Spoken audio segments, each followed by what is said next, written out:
So I'm sorry for starting stream late. We had technical difficulties, which we often do. Um, and I think we're good. Let me know if you see any dropped frames. Um, I was also sad. I might randomly be sad. It is the season for sometimes sad Laurens thinking about dead cats. Um, but I am going to persevere and push through all of that and stream tonight. So thank you guys for being here with me. Um, so last time we played through section 1. It's not chapter 1. I feel like there's a slightly different term that this game uses instead of chapters, and I don't remember what they are. Um, but it sure is ominous. Oh, hey, actually, before we dive right in, oh, that's right, because there's acts and then there's scenes, and I added a whole lot of scenes by going back and forth because it's a play. See? Oh no, Ryuzen, I'm really sorry to hear that. Well, some of us may be sad tonight, but we're sad together, and we're going to be feeling feelings in a safe place through somebody else's fictional life, which I find is a good way sometimes to cry. If it's too hard to cry about things that are happening in real life, you put yourself in someone else's story, and you can get the catharsis of feeling through things with them.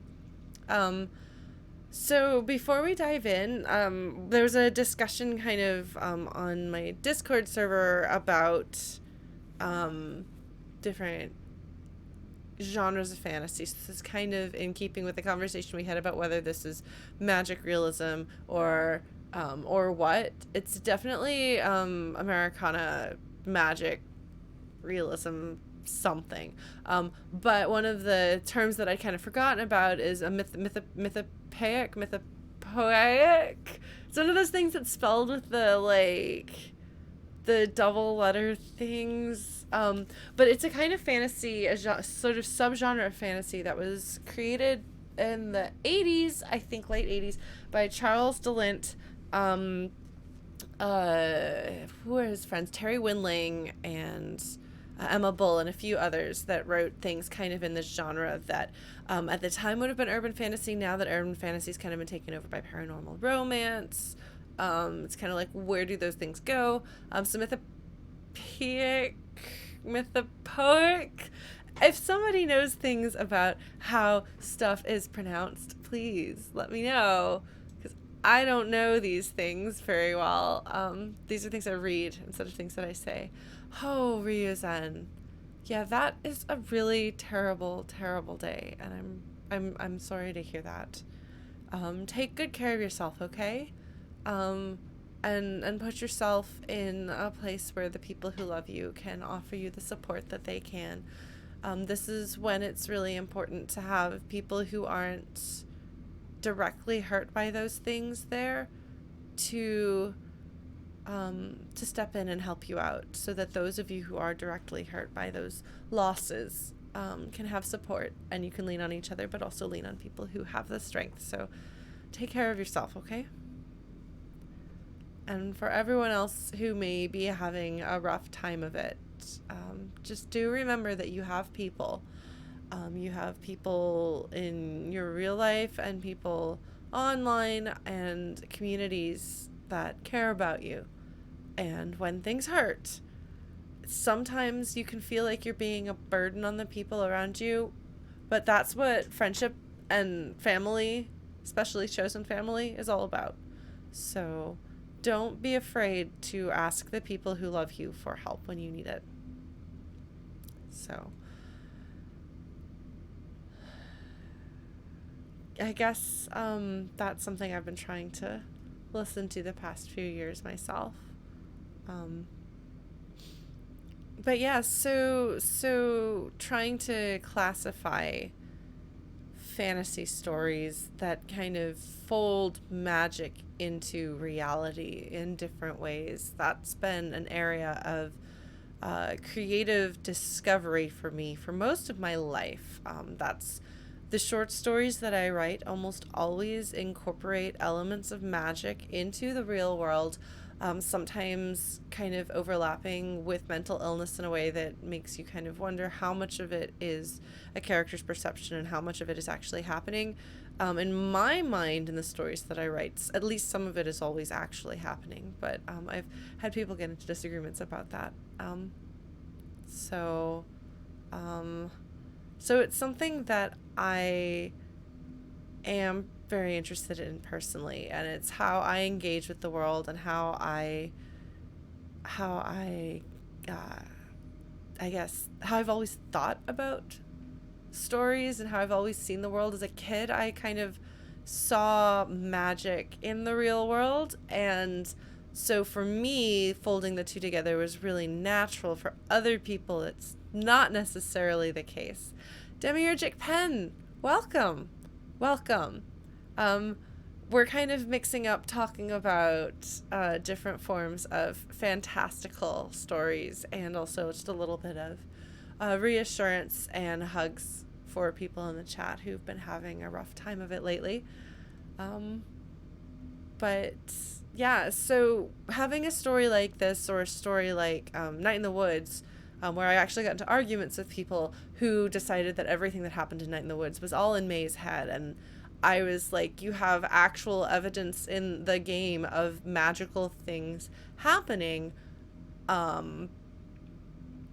yet you're actively choosing to disbelieve in them. Like, you have to make the conscious decision to disbelieve in that. You have to make excuses and come up with explanations for why the magic isn't happening in this fictional story in which the events that occur are clearly shown to be happening.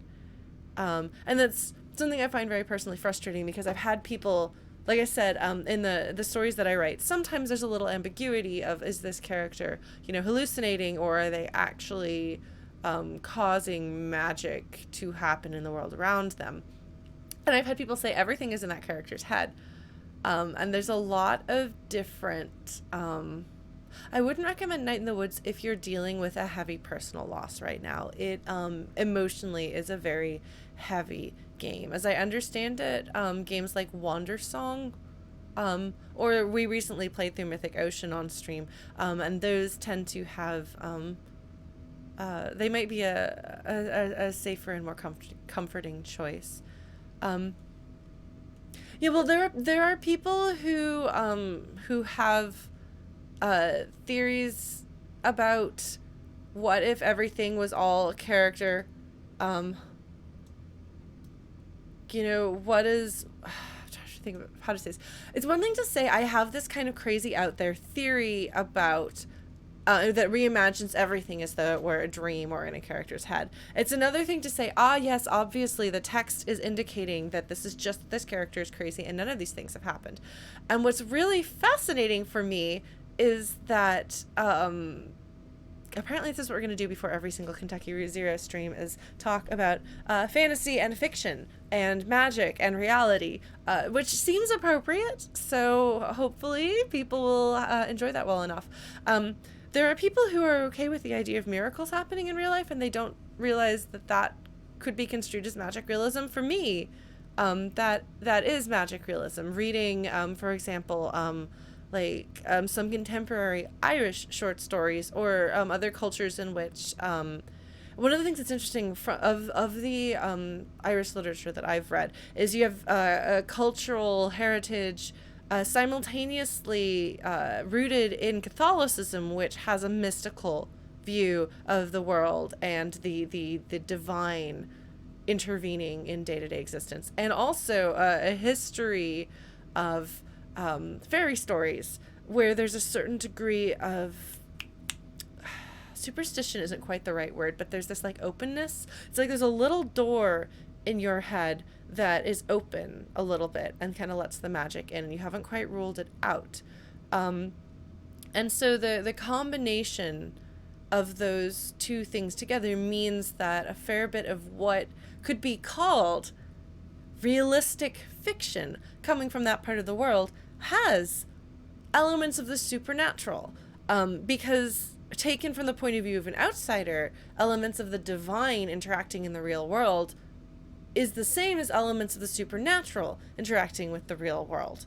And as a little girl who had a hard time distinguishing fantasy from reality, who believed in magic, not necessarily in wizards throwing level 3 fireballs, but a slightly less I guess less woo-woo fantasy magical land, less rules wizards, and more natural feelings supernatural, which is, I realize, oxymoronic, but that's what we have it. That's how I told stories, because that's what resonated with me. That's, yes, I am a person who words for a living, Chrono. So I put the words together. No, I think I'm actually putting words together reasonably well during part of this conversation. But so I am naturally predisposed to accept that when I'm reading, for example, this Irish realistic fiction and a miracle occurs, that makes perfect sense. And I accept that miracle actually occurred, but it is also a supernatural element. When I experience a story like Night in the Woods and it says, here is a supernatural entity influencing the world at large, and here are ways in which that is real, I say, oh, okay, there are supernatural elements occurring in this story. When I write a story in which magical things happen, as far as I'm concerned, those magical things are actually happening in the story. Yes, it's the structure, the unstructuredness to it. There are I'm sure terms that work, and that's kind of, I mean, Kentucky Route Zero is very, very much in this style of storytelling that feels natural and real to me and very compelling. One of the things that's interesting is when I would write these stories that had magic in this, people would be convinced that it was all in the character's head. And I said to them, what can I do to make... Okay, so Animal Crossing and Harvest Moon aren't aiming for realism. That's the thing. Harvest Moon is a very, very stylized experience, and Animal Crossing is just outright kind of a cartoonish experience rather than aiming for realism. And so when you have cartoons, wacky, weird, zany things can happen, and it folds into it better. It's like you could probably more easily get away with bizarre things happening in, I think, a comedy than something that's rooted in reality and serious in some capacity. It's like when you have characters go like super deformed ridiculousness, that's easier to pull off in things that are heavily comedic, but would feel very jarring in a lot of serious stories. And so for me, that can be hard. Sometimes anime does that. And I understand that it's a form of comic relief, but for me, it's a tonal whiplash thing. Looks like we are having some dropped frames. I apologize for those. No, I'm not talking about the animals. I'm saying when you have a setting like that, having like a mythological god just like walk into the scene feels less weird. For me, Night in the Woods is completely unambiguous that there are divine / supernatural figures in there. One thing that I was told when I asked people who kept telling me that the magic in my stories is clearly all in the character's head, I said, well, what can I do to make it more apparent that magic is happening and it's not just in the character's head? And they said, oh, we'll have other people see it. So I had other people see it, and they're like, it's just the main character thinks that other people see it. I was like, okay, what can I do beyond that? And they said, oh, well, you can have other characters react to the things that they see. And I'm like, okay. So I have a story in which a character has magical singing, and it's a real world setting, where she kind of blames her magical singing, like a siren's call, for bad things happening to her. She's like, people lose control of themselves because of my singing, so I should never sing. And there is a point where she starts singing, and I wanted to establish that this was real. So she's singing outside, and the birds flock to her. And then another character who's not in her head shows up and says, "Oh, wow, I've never seen anything like this before. It's like you're a Disney princess." Which apparently was still too ambiguous. Oh, maybe it was just coincidental. I'm like, at this point, you are actively making excuses. For some reason, you're really uncomfortable with me putting magic in this story. For some reason, it's really uncomfortable. You either want me to say that there's wizards and fairies, or that it's all that the character's hallucinating. It's interesting.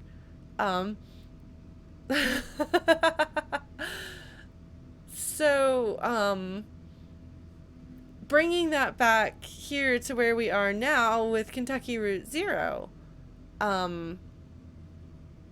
And please do tell me if we have some significant issues with frames dropping, because it looks like that is continuing to happen.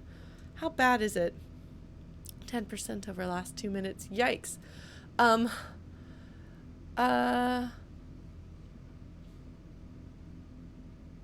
No, it's a number of people, Blue Glass. Like, these are different people I've had this conversation with at different points. So Kentucky Route Zero is interesting because our main character, at least the first character that we're introduced to, Conway, is a relatively mundane person who talks about his, he talks about his mundane life. He has mundane difficulties. And he has passed through this area without noticing anything strange before.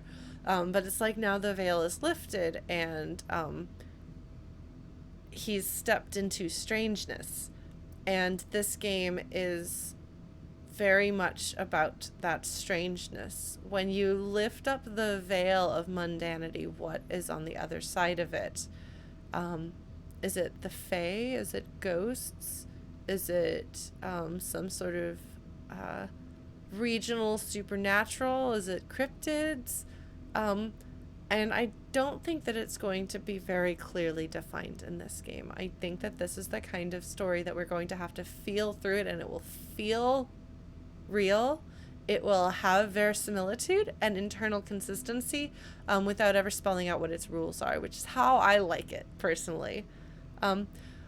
Conway is easygoing about the weirdness in a way.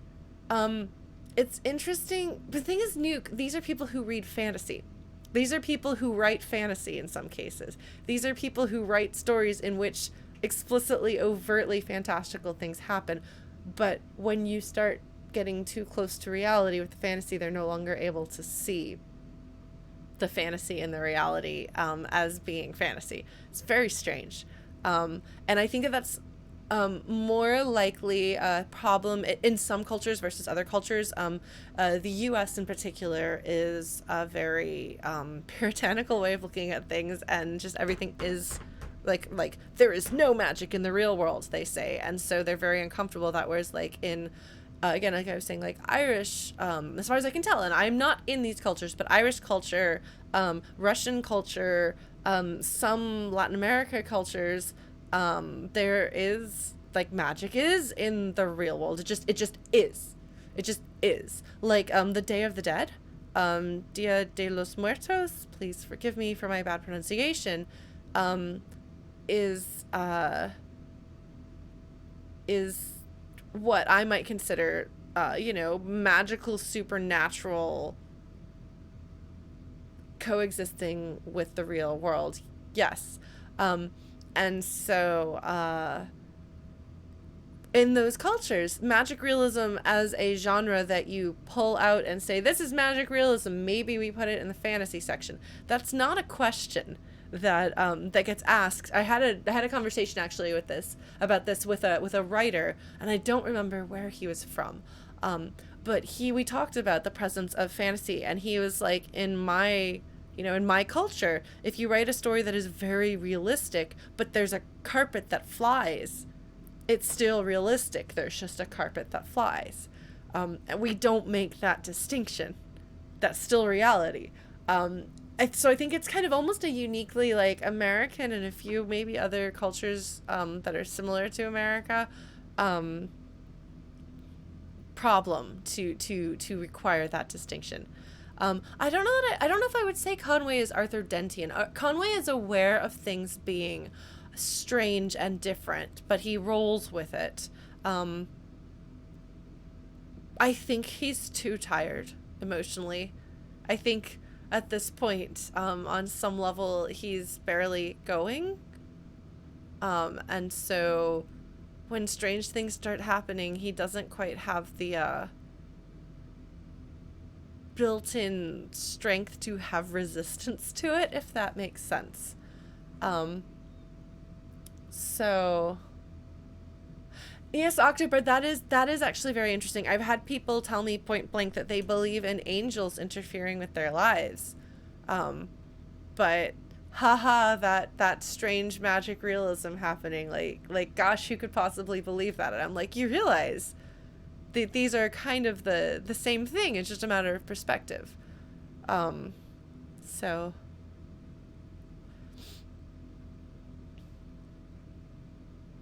I'm interested in going. Kentucky's haunted, yeah. This is kind of like the context, the like creative and storytelling context of me experiencing this game. And now we're going to experience this game. And I hope that's all right with you. I appreciate your patience with me as I spend another 20 minutes talking about magic realism and what is magic realism. Oh my. Why are there words actually in the actual sky?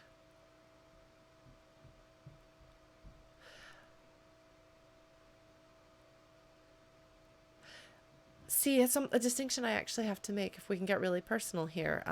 When I talk about magic, and I'm not talking about wizards throwing fireballs, I'm talking about something that is as natural and real to me as divine miracles are to somebody belonging to a faith in which divine miracles occur in the world around you. And so I've actually had to start using the hyphenated term faith magic to refer to the kind of magic that feels real to me and that permeates my short fiction and that causes stories like this to resonate so personally with me. Some part of me has always and probably will always believe in the reality, or at least the possible reality of these things happening. So that little door in your mind or window, whatever you like, just open a little crack or all the way open, letting in that possibility. That's why I can't do horror, because I cannot, with the whole essence of my being, disbelieve in the things that I have seen. I cannot tell myself, well, I'm safe. That's not going to happen to me, which is why the stuff that's most upsetting to me isn't it isn't the guy coming after me with a knife. It's the demonic spirits. That's why when I have a panic attack on an airplane, I'm not afraid of the airplane breaking or something going wrong with the pilot. I am worried on some far below my consciousness level that we are hurtling through an abyss to an infinity of torment. Which again, when I have a cave phobia, my cave phobia is not that I'm afraid of closed-in small spaces. It is that I am terrified of a chasm opening to the abyss with nightmarish creatures lurking within. So people keep thinking that my fears are rooted in some sort of reasonable, sane human, like logical fears taken to an irrational degree. No, it is because I cannot close myself off to the divine or the terrific, for lack of another word. So there you go. How's that? Let's play this video game that we're playing. Look. Yes, I see the wall test. Limits and demonstrations. Lula Chamberlain. Oh, retrospective is this character. Oh!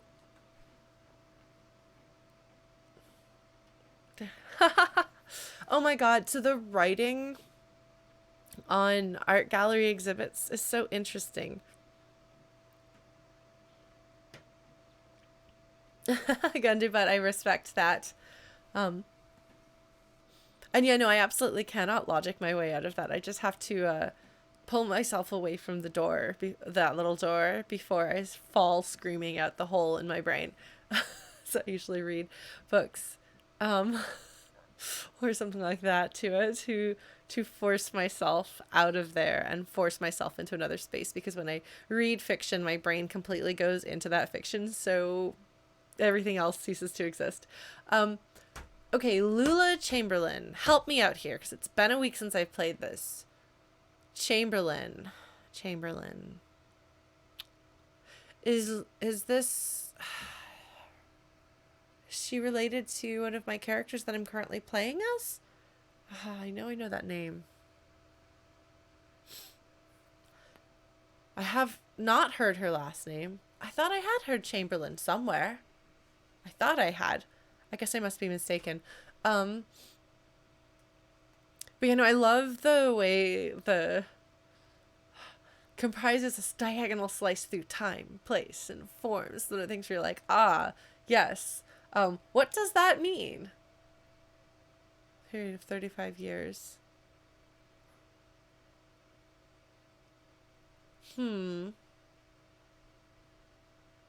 So here we see over the period of 35 years, that's the diagonal through time, through place, having all these different locations that presumably are actually factors in the creation of these pieces.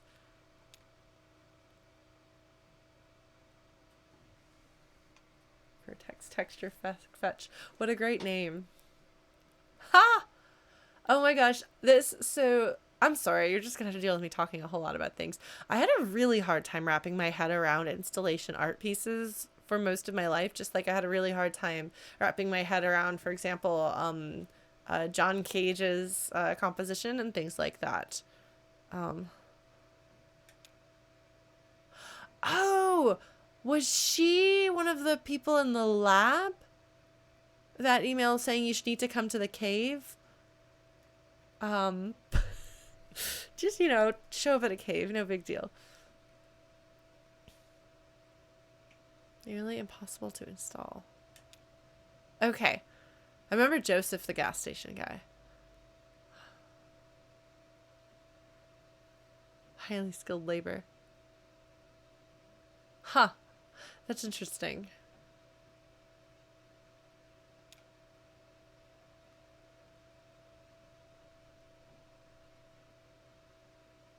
Oh, this is actually answering that question.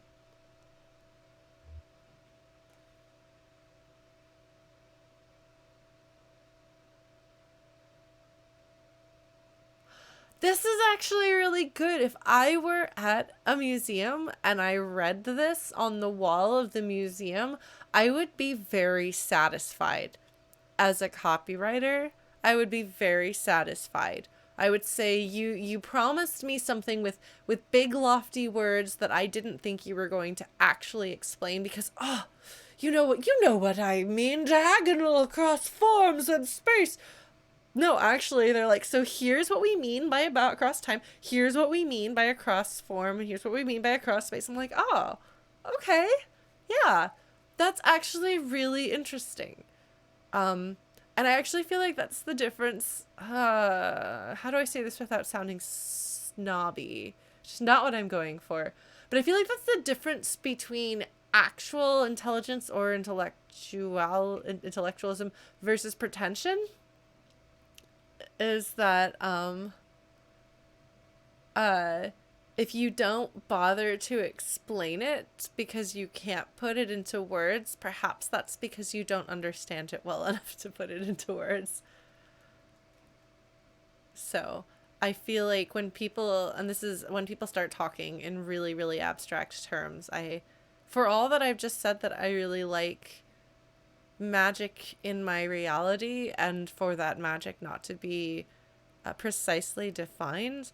When it comes to talking about abstract concepts, when not like necessarily like the abstract concept of love, but like the abstract ideas that are going into this art exhibit, I would drill down. What do you mean? What do you mean? What do you mean? What do you mean? Until we actually get to it. I was a literature major, so I can only make fun of that so much. But even like as a lit major, my specialty was never poetry, for example. The love song of J. Alfred Prufrock was the bane of my existence in high school because it's so abstract, so conceptual, so non-literal that I just know didn't work.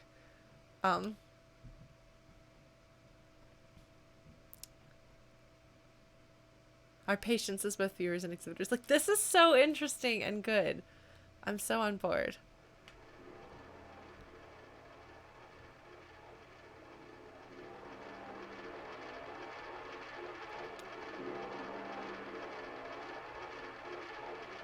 Oh. I just started.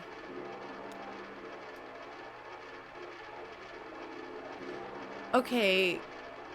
What even? What?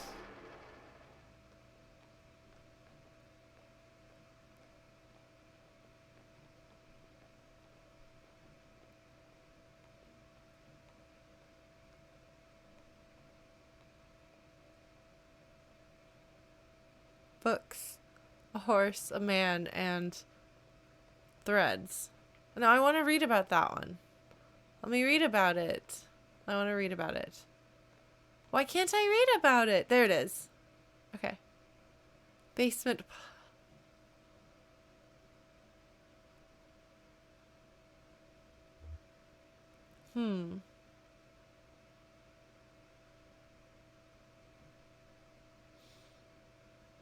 I went the wrong way around. Look, okay.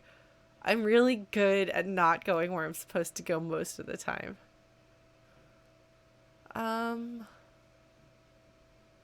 The horse she rode in on. Haha. Artist, sunset, and horse. Okay, so the beginning. I'm sorry, I'm a lit major. The beginning section of this game, the sun is setting, and we are at a gas station that is shaped like a horse. That's not coincidental.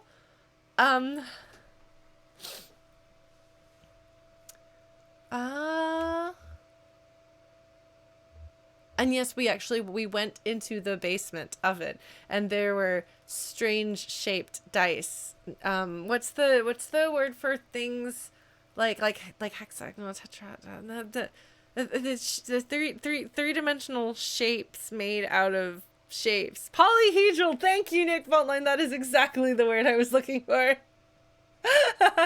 Polyhedral. Yes. Which kind of sort of what this is going for, and is also what weird dice are. So I don't know that has any significance, but all of these things are the first scene of the game. Platonic solid.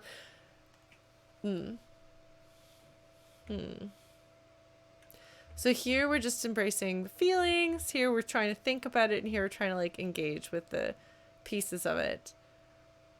So when I go to a museum, I talk about everything. I would start with this, and then I would look at it, and then I would be like, so hey, let's actually tear into this.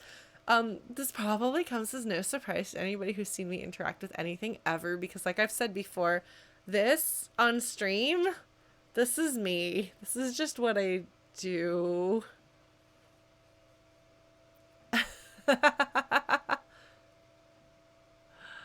mm,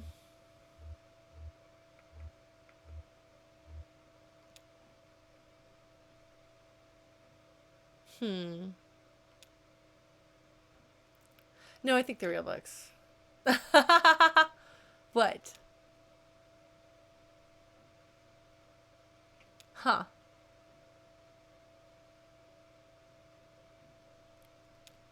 No, it's not sad. Art doesn't have to have an answer and it doesn't have to be understood.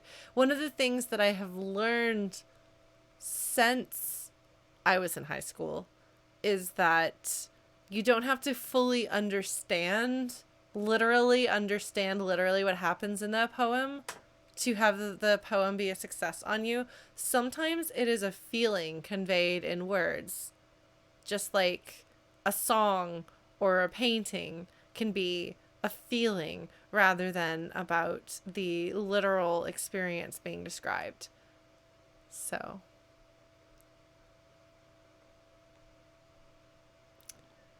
perhaps if I were to revisit the love song of J. Alfred Prufrock, I would get more out of it. But I'm not sure because it is a poem that has very heavy-handed symbolism that I didn't understand. I feel like haiku, of all of the poetic forms, in its true form, not in its like, haha, funny, look at my syllables form, but the emphasis more on the like traditional goal rather than the number of syllables, which are the rules around it, is to be like a sketch, a visual sketch, a way of capturing feeling, like a burst of feeling. So. In the style of Edward Packer, is that who this is based on, you say?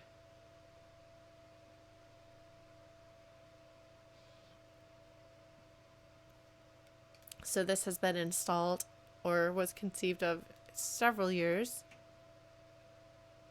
8 years and 7 years apart.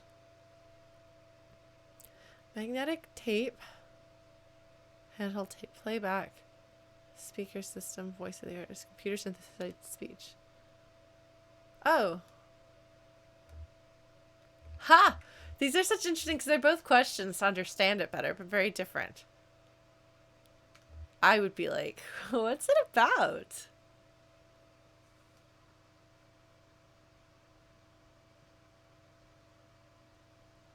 Somebody else made an installation and then she recorded over the same tape, which does that put the two sounds together? Because I don't remember exactly how tapes work.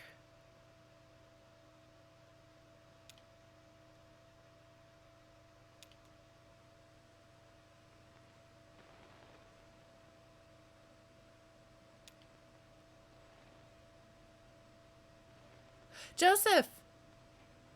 Oh, and you'll notice the font is zeroing.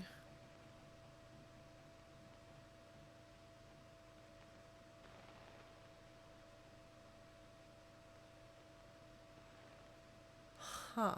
No, it's not zeroing, no. It's cool. It's interesting because Joseph is the character that we know. So Donald is the one that sent the email, I suppose.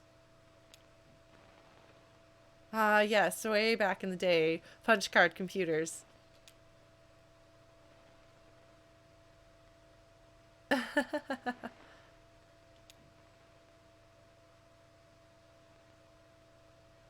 Oh my god, was this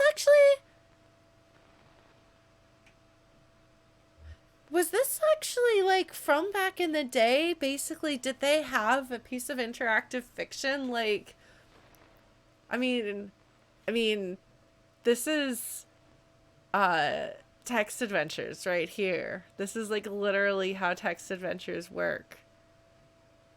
This one you said is based on an actual art exhibit? Okay. All right. I was going to say that would be so cool. So exciting. All right. Let's examine the cards. What an interesting idea.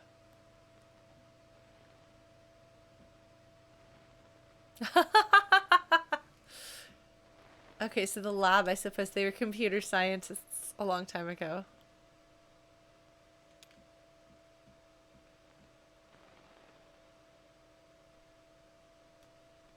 How interesting though that it takes something that we like take for granted as like a digital thing and to have that same experience in an analog way where instead of just typing and leave room you actually have to physically move something in real space to get to the next thing, which I mean I guess like choose your own adventure in a book, but this is way more like tactile.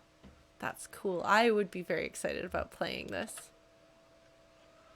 Oh man. Oh my god, so this is actually a choose your own adventure author that's in the style of, oh my god, okay, that's cute, that's clever.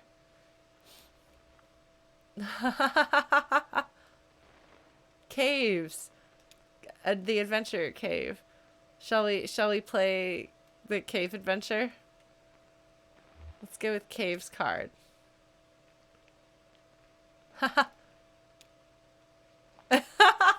Donald has something to say about this. So it's the other artist's tape installation in the style of Choose Your Own Adventure. I don't think it's Cave Story. I think it's not Colossal Cave Adventure, right? There was something else that you guys were saying was a direct reference to Colossal Cave Adventure, which I haven't played. I am gonna do that. Whoa, meta. It's not a trail, it's a tendency. That's cute.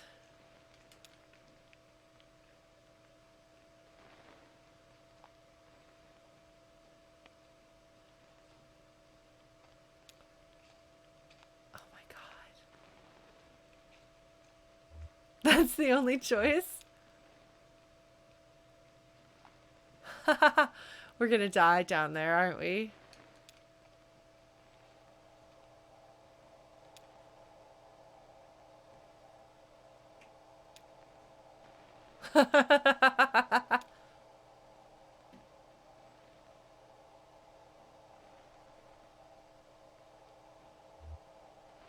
Okay, this is beautiful, and it being a single word with a period at the end is beautiful. This is beautiful. This is beautiful writing. Let's remember.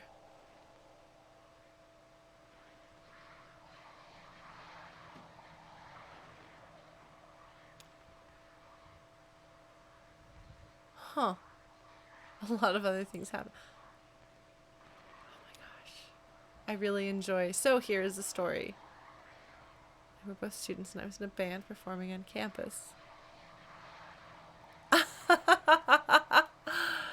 All right. I'm really glad to get to know more about Joseph. That's the cave. That's the cave. No, because the whole thing is that Donald is in the cave and says, Joseph, you should come to the cave. It's the cave. It's like literally the cave. Okay. So this is actually the real in the story.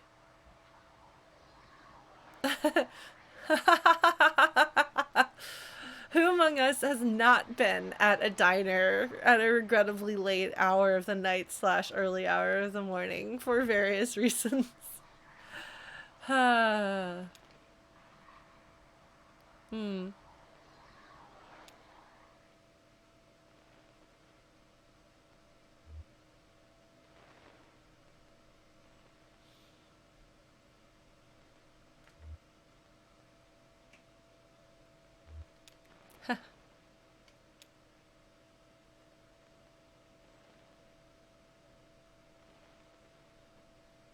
Let's skip back a bit.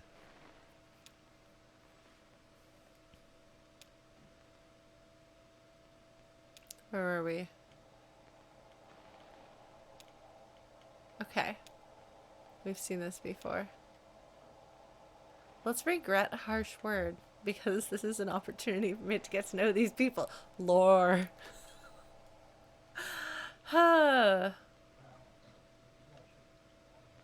It's a different. You hear that voice?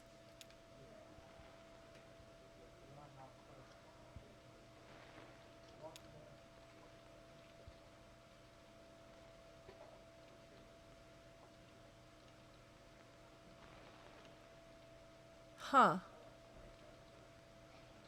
Huh.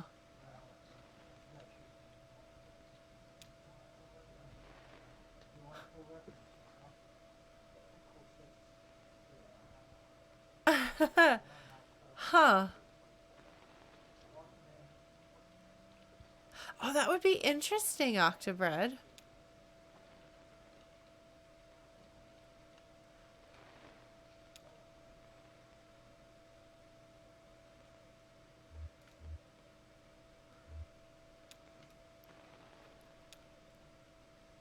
Let's go to the long one at the top here. I think that's okay. Let's go do that. It is both passive aggressive and also possibly not unwarranted. I mean, that may be a statement rather than passive aggressive, if that makes sense.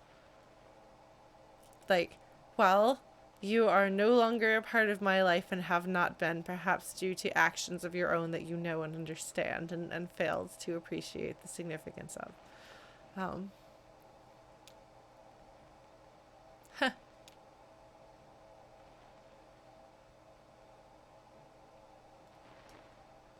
What are we researching? Why are we in the cave? So this is Donald obsessively in his cave, which may or may not be the mine. Yeah, no, it is interesting, Blue Glass. And I don't know if those are two different pieces of tape or what. They'll never find us, those men.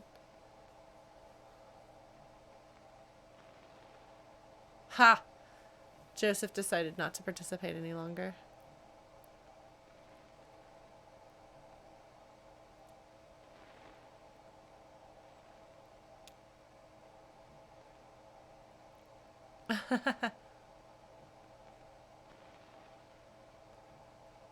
Aha! Even here the zero is...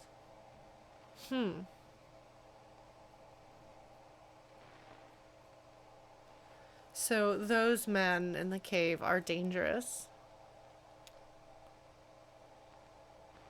Okay, so going down the zero, you'll be lost forever. That's concerning. Ha!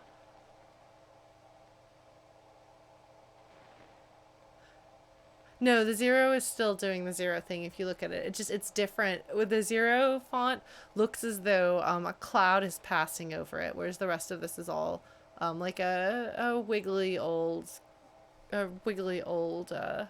monitor. Ha! Ha!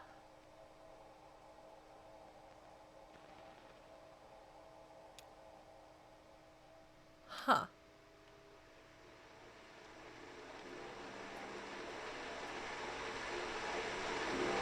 That's fascinating.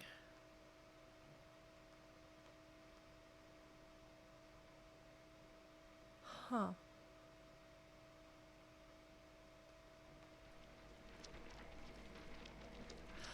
Ooh, that's cool looking. Also, how on earth? How? How on earth? Okay, so you want me to think to talk about that experience that we just had?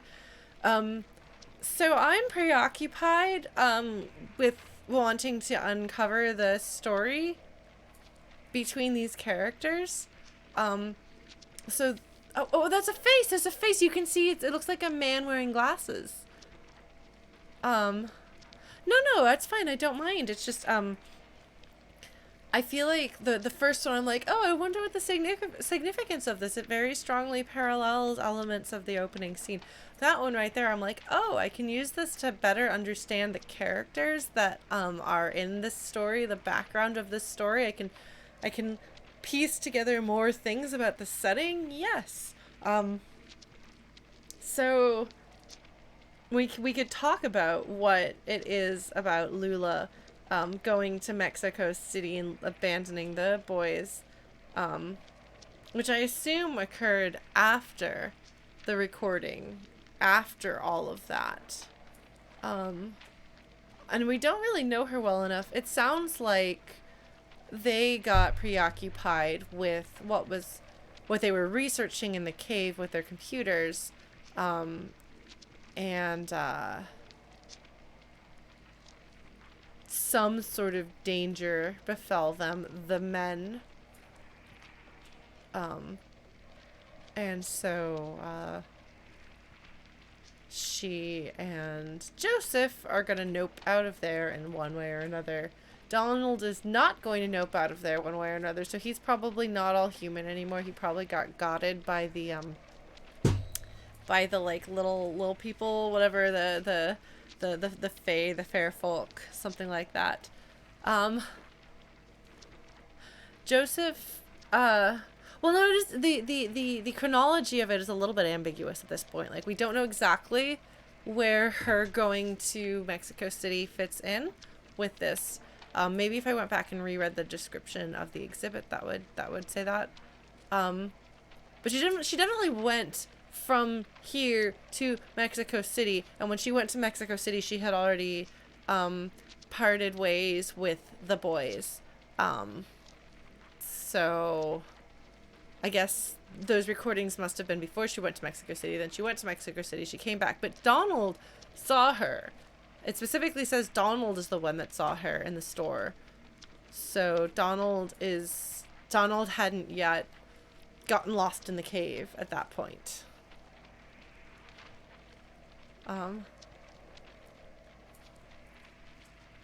That's true, and the total number of years, as she says it, I've been recording this for 15 years, because it's 8 and 7, so 15.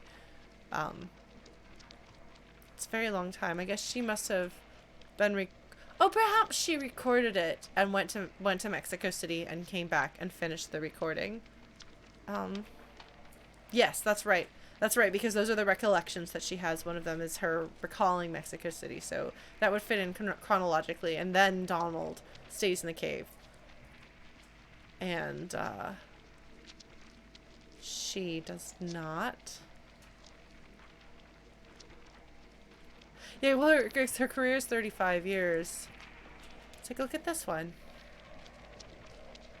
This is really, really cool. I would love to see something like this. Thing is, though, I don't know that I would say that this is profoundly moving, unless you're making a pun about the fact that there's so much movement in it. It's extremely, extremely, extremely cool. Like, how is that happening? I don't know.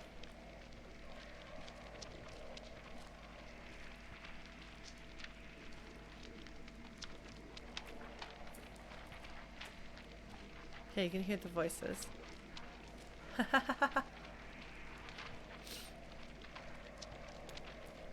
That's a mystery.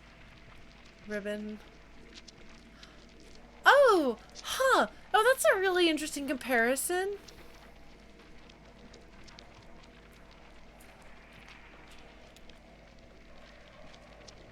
Slice of visage. No, paper mache is... Huh. I mean, that's also not my definition of beauty. But I'm not really a poet person. I picked bad answers. Didn't get a full conversation, but... I have the feeling this would be a lot more majestic in person. I love that it's a mystery. We don't know how it worked, they say. TV static. And indistinct voices. It's all about voices.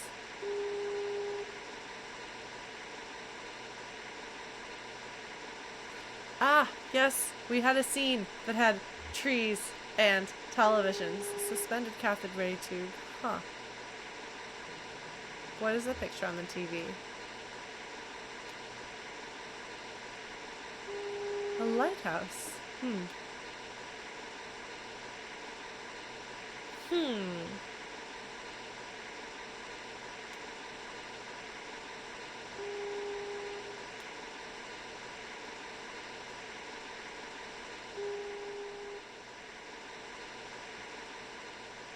Interesting. I'm afraid I don't have the context to understand that.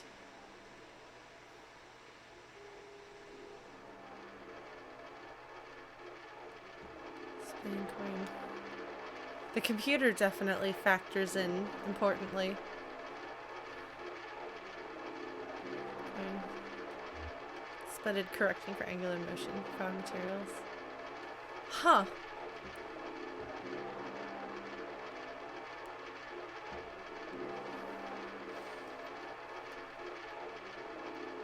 Frankly, everything feels lonely. The one before it reminded me of Weaver's house. Oh, there we go. There's the magic in this setting. I'm very interested in Weaver. This is far too mundane. This didn't you have one of these? No. I don't think it feels alive. I think it's a lonely image.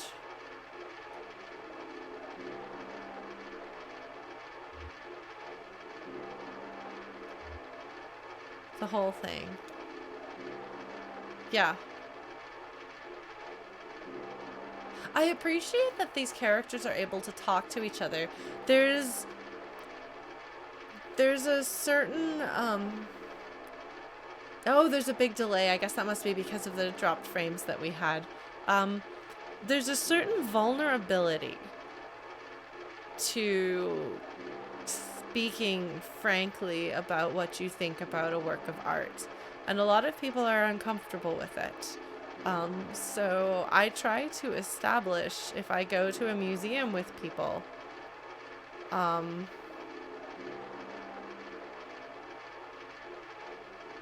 that it's I guess a safe place and a safe opportunity to have these conversations and talk about things like this.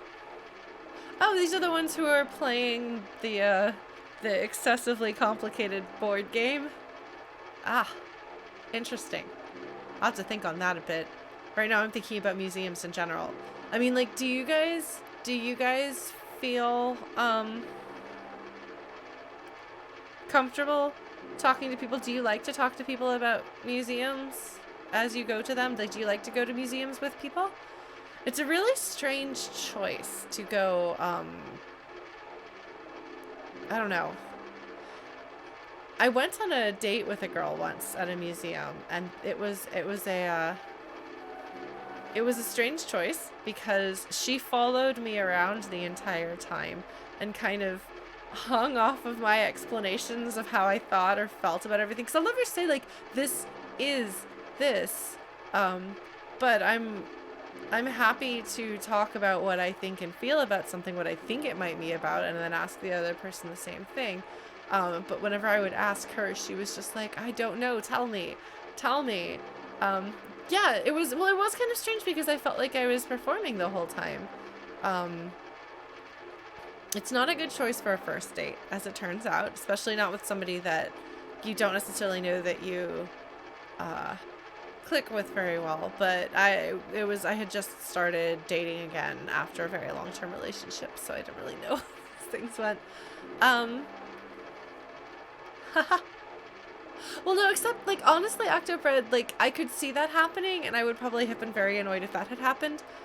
But instead, the person that I was on the date with, like, she wouldn't tell me any of her own thoughts or feelings or anything like that. She just wanted me to share what I thought and felt. And for me, which actually was kind of valuable to realize, I mean, it's a single example, but it helped me realize I want to have a person in my life who has their own thoughts and feelings. No, she wasn't sizing me up. She was hanging on every word that I said.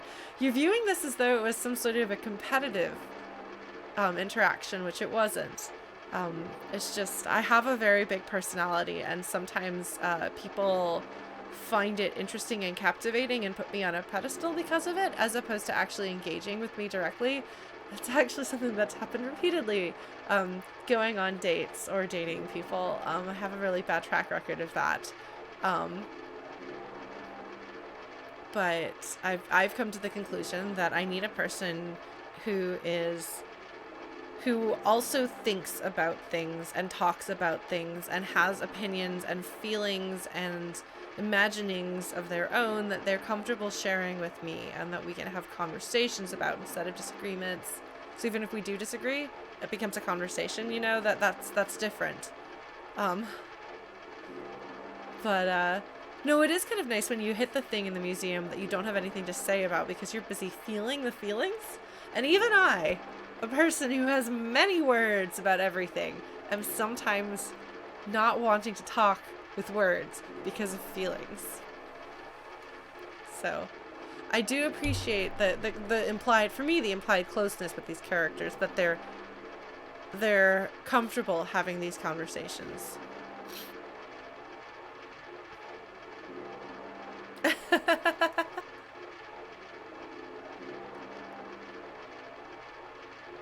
But I feel like, Chrono, even if you haven't been thinking deeper about the art yourself, you would have follow-up questions to ask more about what other people have to say and what they think. So, I don't know. I am always wondering, what were they thinking? Where did this come from? How did they make it? I wonder, you know, what inspired this in their lives? Like, what kind of tools? Really, Gundabutt. I actually helped a museum, or tried to help a museum develop an exhibit as an undergrad class. A bunch of us were trying to help a particular section of the museum that they felt was not being visited by a diverse range of visitors. I'm good at words here. And this was the Natural History Museum, so it wasn't an art museum. And so they were like, well, why don't we get a bunch of honors students from the local university to come and help us make parts of this exhibit more appealing to children and bring in new audience members. This was actually, like, this is a story I found immensely frustrating. So we all worked really, really hard. We came up with games, we came up with ways to restructure things and writing, and we presented all of this. And the people at the museum, because we were kind of like, you're writing at this high level and everything is put together in a very abstract, and now it's like a spiral and it's symbolic of the spiral, so we've placed things in the spiral. And I'm like, you're trying to appeal to young people? You're trying to appeal to people who come from different backgrounds?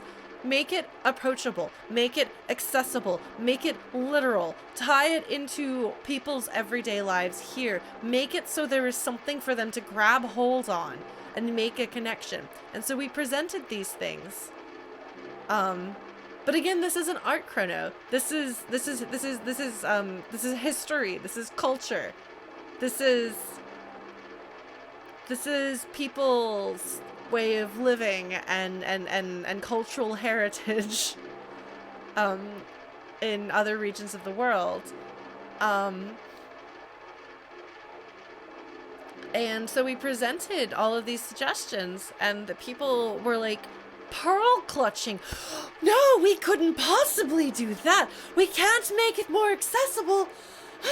Heavens! We can't make it appeal to children.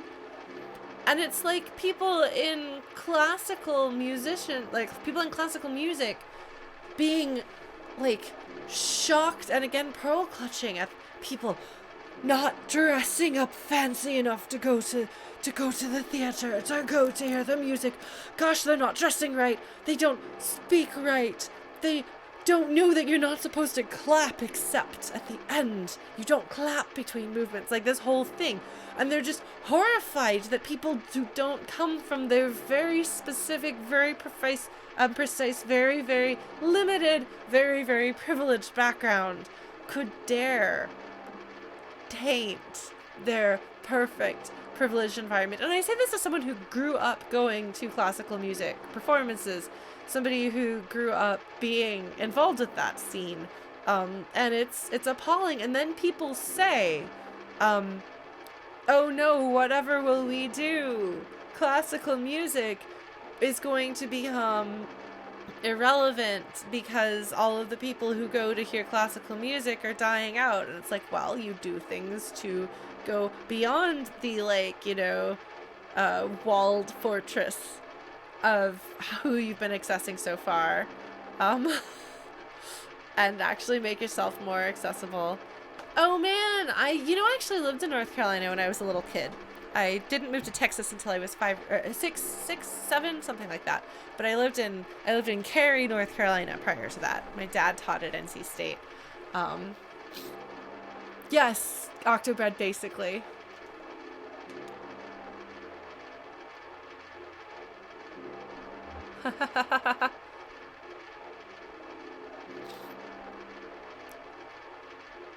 And yet they still don't want to make it accessible to people. I remember the first time I went to see video games live, and there are things to say about video games live. There are complaints to make. But it is accessible. It makes classical music accessible. And I remember going, and afterwards hearing somebody I knew, the spouse of a friend, complaining about people applauding between movements. And I was like, are you kidding? People were stomping and cheering and jumping in the air and like applauding like crazy when their favorite theme showed up. And you could see the musicians who are used to like we're just like, whoa, we're getting cheered. This is awesome. And as someone with a classical background who now is like in a rock band, let me tell you, having people like hooping and hollering and standing ovation cheering like feels really good. Thanks, Grotto. And I was like, this is fantastic. This is the most alive classical concert I'd ever been to at the time. I was like, they need to do more of this. They're sucking the life out of things. And it shouldn't have the life sucked out of it. I mean, classical music isn't meant to be, like, enjoyed on dry toast with opera glasses. It's meant to be lived to, like any other kind of music. Oh man, fossils are really cool. Well, if I ever find myself traveling through Southeast North Carolina, which is not impossible, it could happen, I might look into that. Oh, I did not mean to pick that. I did not pick a thoughtful answer, but that's okay. Well, limits and demonstrations. Let's take a look at the limits and demonstrations description again. Hey, Nikki Pound. Oh.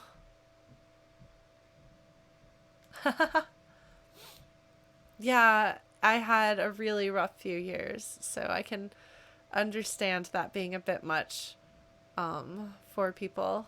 And I still have bad days and bad times, but I'm coming out on the other side of it. I'm hoping that, barring another personal tragedy, I'm hoping 2020 will be the year that things don't get worse for me personally. But I am still Lauren at the end of that. And I think that I would be, because I always wind up making it through things. They just hurt. So the thing is, sometimes people are like, oh, Lauren is having a breakdown. She's not going to be okay. And I'm like, I will be okay. It's just going to be awful in the meantime. So, yeah, Lost Stop is a pretty great name for a town.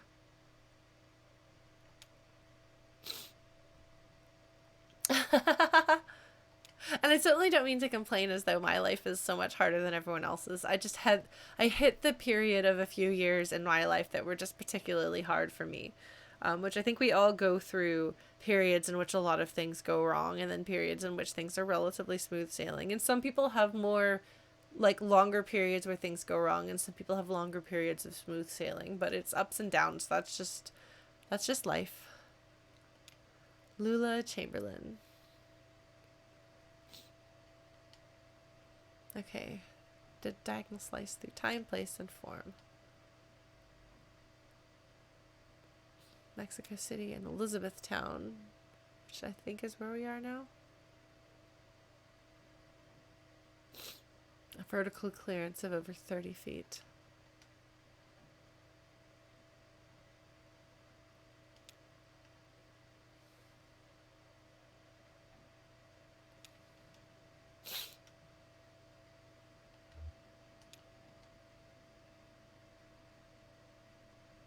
So interesting. Apparently it is. All right, well, I am interested in this. Yeah, no, remember that's it's the face, you see.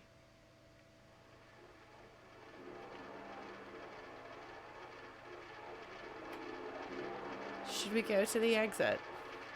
I mean, do you want me to talk more about these? Because I can.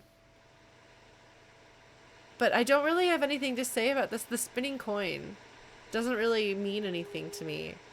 This right here very strongly makes me think of the scene at Weaver's home.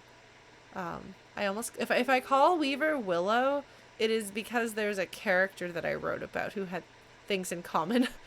Many things in common, actually, very much like Weaver.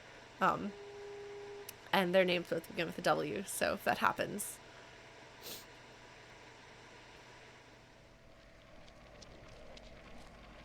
This is a person. And I don't think it's Joseph. I don't think, so maybe Donald, then it looks like a man. This is the coolest one for me personally. I found that very interesting. And then this right here is like the introduction. Is that what Joseph looks like now? I want to look at it closer and I can't. I want to go visit Joseph. Well, I think that's everything there is to see and do here.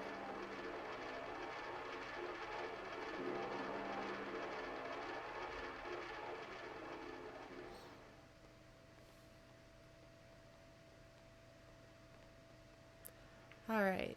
Well, I'm going to go ahead and move on.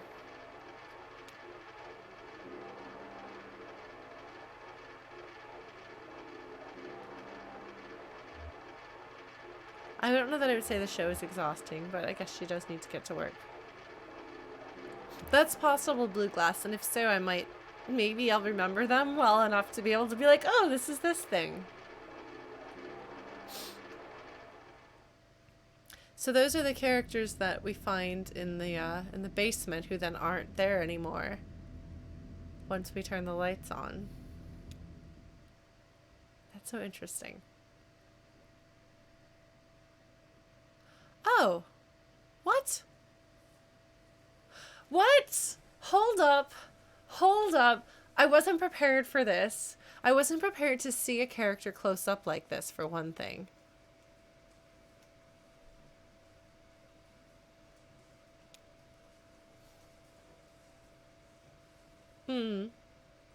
Oh my god. I have received so many rejection letters for my creative things like this. This is exactly what this kind of rejection letter sounds like, by the way. The people who wrote this game have most assuredly received this kind of rejection letter. I applied to a couple of MFA programs I did not get into earlier in my life, as opposed to the time that I did get into MFA programs.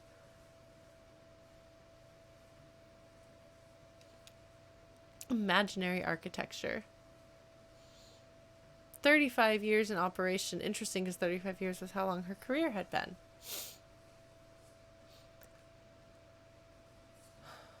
So she's trying to win a fellowship.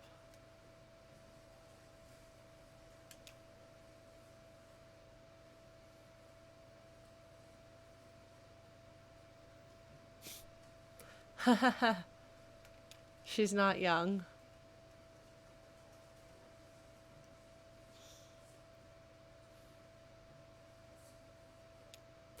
Well, even successful and established creators of art still get rejections.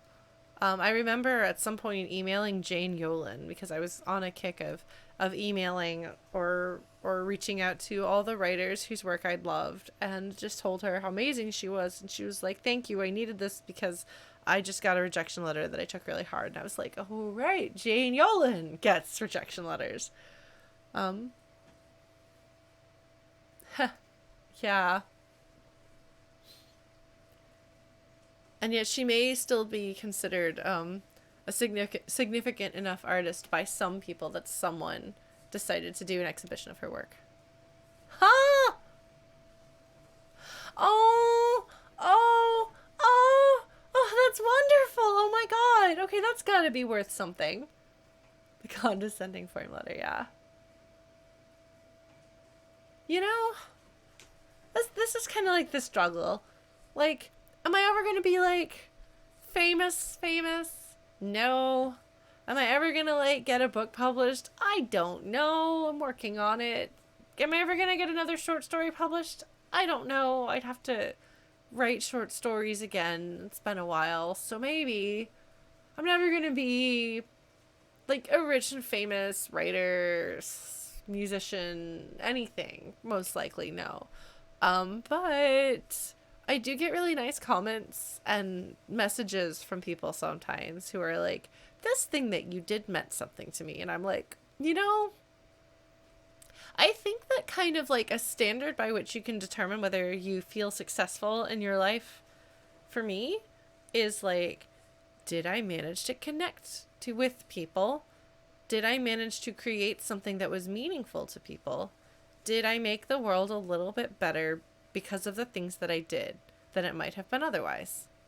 Yes, I've had a few short stories published, but then I went to grad school to learn to write a novel, and I did, in fact, draft a couple of novels thanks to grad school, but grad school kind of burns you out of being able to create sometimes, and then I got divorced, moved around, cats dying, etc., etc., etc., etc.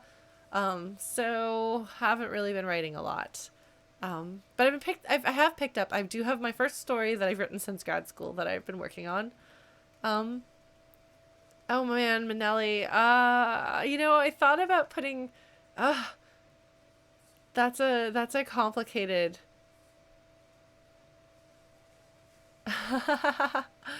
it's a complicated question because I have thought about putting some of my stories up on Amazon or something like that, especially since I'm a freelancer now, so I don't really have steady, stable income. And I have like the one story that had been published 10 years ago, gosh, maybe 8 years ago, a long time ago. But I have the rights so that I could publish it, but I was going to post it up on Amazon, and the story was so flawed that I was trying to rewrite it and fix it, and that didn't go so well. So maybe I should just accept that it's flawed and put it out there. And I've got all these other stories that got rejected, sometimes personal rejection letters. I got a personalized rejection letter from the head editor of Tor.com. But that story's probably never going to find an actual home. So I'm like, maybe I should just throw some stories up where people can read them. Because it's like, is my goal to be able to say, I have been published in important places? Because like, I've been published in a really fantastic, like, nationally acclaimed magazine for younger people. Am I ever going to get another publication like that again? I don't know. Like, am I going to try to get published, or should I just accept that some of my stories aren't ever going to get published, but they can't be that bad because I got personalized rejection letters from people who are editors and know things saying that they didn't hate them. Should I put some out there? Because I get asked that sometimes by people who watch my channel. And hey, if you guys have put up with me going on and on and on about magic realism and this intersection of fantasy and reality and things like that, if you read my short fiction, let me tell you, you'll know what I mean. My longer fiction actually is science fiction or portal fantasy or things like that. But my short fiction skirts this boundary. Actually, one of my friends who's a musician and I were talking about collaborating on something where I was going to write a thing, or he was going to take a thing I'd written and then he was going to do music. And I don't know exactly what it's going to look like. We don't know. Anyway, this is a really long tangent. But if you're interested in my fiction, I can look into making that happen. I've been meaning to do that for 1.5 years and haven't done it yet. Maybe now is the time. Maybe I'll do that. I'll have to do some cover art, but I can do that. Anyway, that's a tangent. All that to say, whenever I'm feeling really awful and down on myself, which happens frequently, I wish it didn't, I'm working on it. It's a lot better than it used to be. But sometimes I get really kind comments from people, or somebody sends me a note. I'll get like YouTube comments, or I'll get like a Facebook message to like my Lauren the Flute page or things like that, where someone's like, hey, here's value to the thing that you made. Here, the thing that you did, this is why I'm glad you did it. And I'm like, oh, that's really cool. I feel like maybe there's a point to doing all the things that I do. And so, as frustrating as it is to get rejected for the trust for imagined architecture, which what even does that mean? This little note at the end has got to be worth something to her, I hope. In my experience, that is worth something. Nope. Oh no, we're not gonna throw it away, Lula. You're Robert. Obtuse servant? I don't know. I'm just making things up here. Okay, well, keep bugging me and maybe I'll put some fiction up for you guys to read. I'll figure it out. Oh, man. Oh, obedient servant. Thank you, Nikki. I'm sure that's right.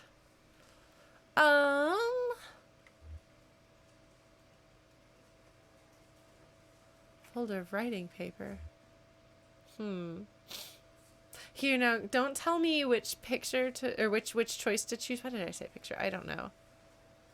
Oh, thank you. I'm actually going to pick that series back up. I just was not in a position to do so for a while and managed to talk myself out of it too. But I am going to, I'm going to revisit those. So if you have any thoughts on videos that I should do, I have some topics in mind. I just have to actually do it, but I will. Anyway, yeah, I'm curious about the proposals of writing paper. Let's see.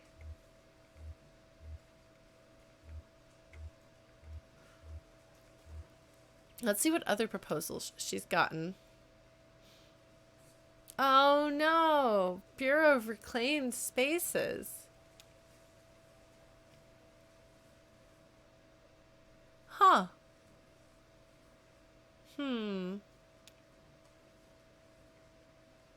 Huh. A hospital is an auto dealership. A distillery is a graveyard. Huh.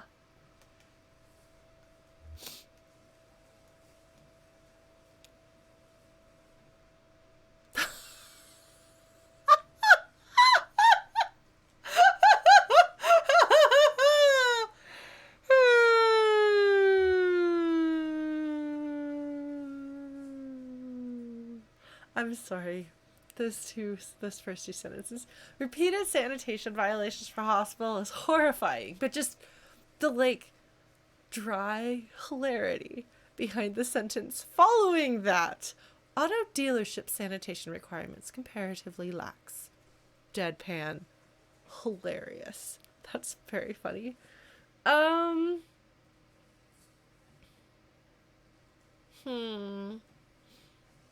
There shouldn't be anything wrong with the stream.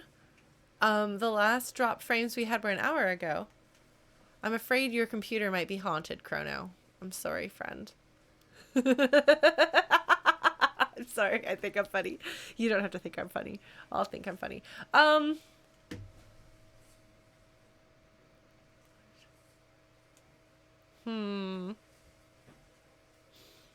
Endorsed or opposed? You know, as funny as that is,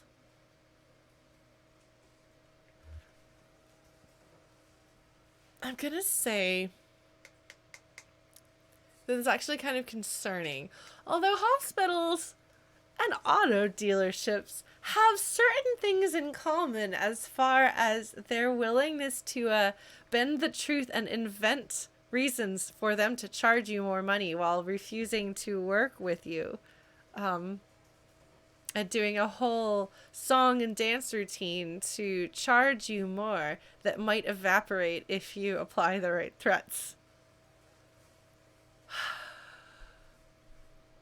They're both kind of evil. Doctors aren't evil. Don't think that I'm saying that medical professionals are evil. but hospitals in the US are part of the healthcare system, which is for profit and nauseatingly evil. Yeah, like, but the thing is, sanitation violations, presumably the people who are running the hospital are not going to be running the auto dealership.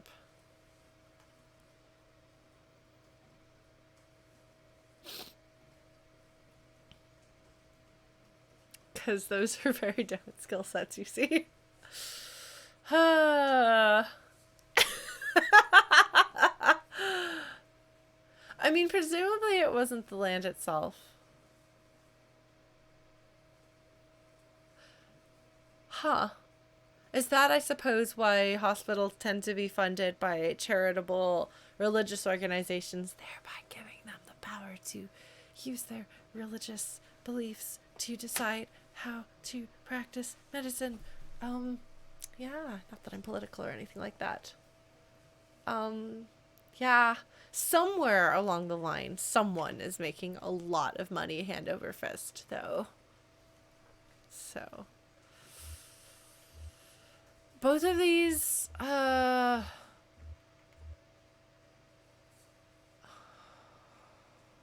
don't know. I mean, insurance companies, definitely. Insurance companies are, like, evil. Like, there's really no way around that. They're evil. Just evil. In my opinion. I don't know. Decisions are hard. I can't make up my mind.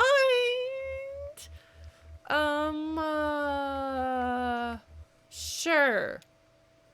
Distillery.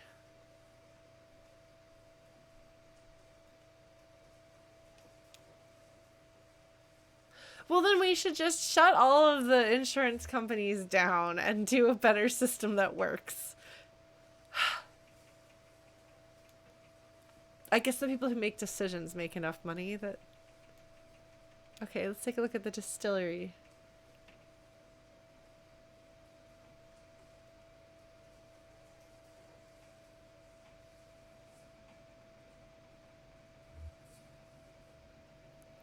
Okay. The person who wrote this section of the game is absolutely... Okay, so I don't have a sense of humor. So I tell people, don't recommend comedies to me. I won't think they're funny. I don't want you to be offended. This is hilarious.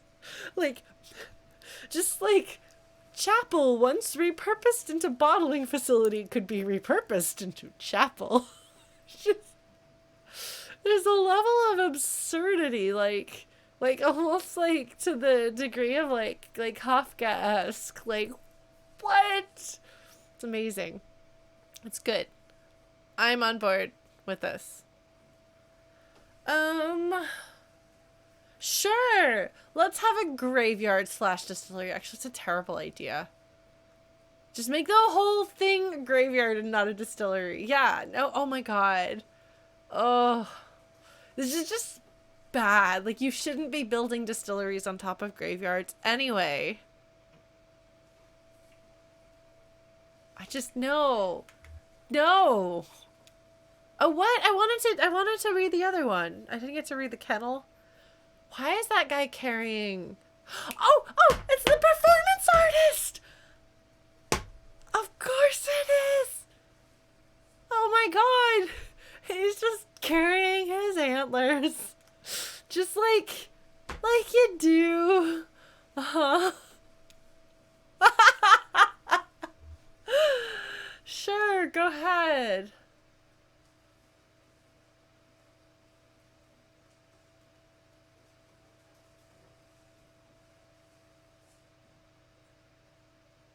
Ooh. Who said that? What an interesting comment. I mean, you can make the things that are for use be art. If everything that you make is art and everything that you create is viewed as art, and treated with the like respect and creativity that goes into art, as opposed to art for its own sake, is that still art? You know, if we don't need to take the time to paint a painting because we're busy putting paintings on everything else we do.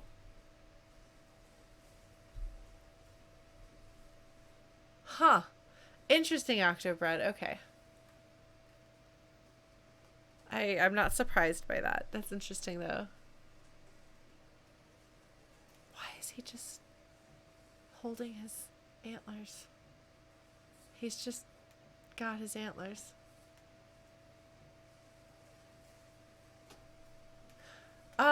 Maybe. He might be talking about himself.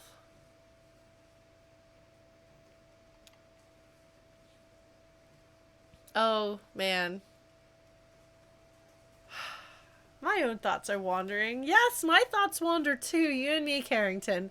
We have an excess of thoughts, an excess of words, and perhaps a shortage of restraint. Oh yeah, that okay. Well, we've talked to some degree about the difference between illustration and art, and writing for hire as opposed to writing for the pure art of it. And you know, people do get really fussy about if it's not purely art, then it's not art. Oh yeah, don't go stealing a sister. That's not very nice. Also, I appreciate that Weaponized Soul decided that since we were talking about quoting yourself, FlutyBot could quote us.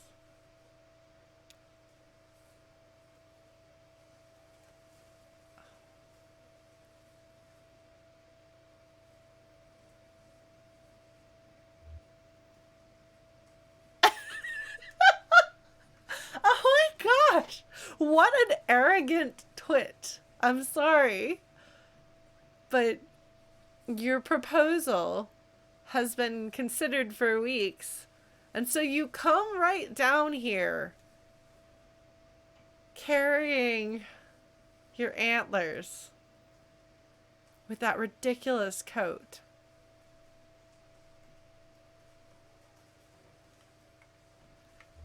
Silence.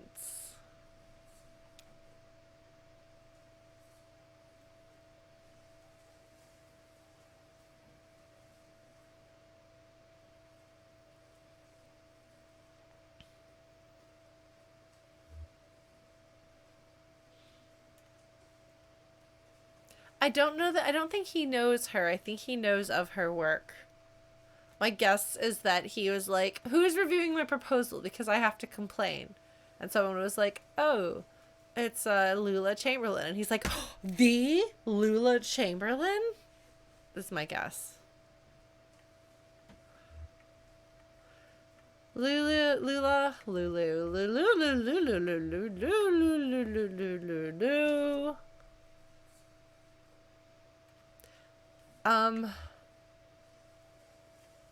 Don't be cowed. Be strong, Lula. Don't let men push you around.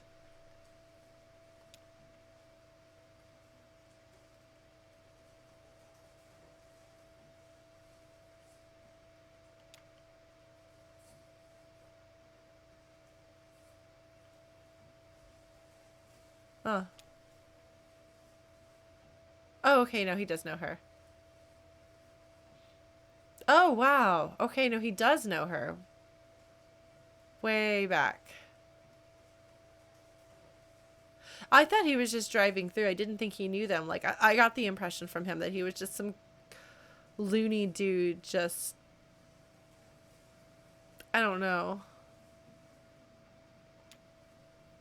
Better days, maybe, for him. Ouch. I like how she doesn't even look up at him. Interesting. It's an interesting interlude.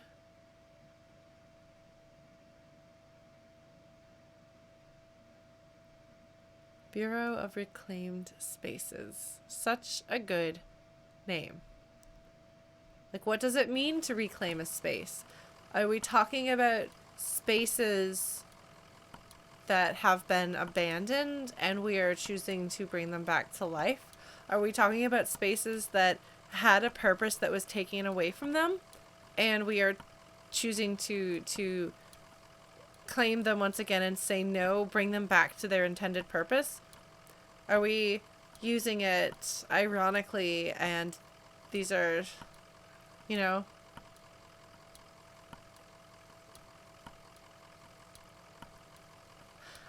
I don't think Carrington's name is Donald. I think if he'd said he was Donald Carrington, I would have noted that.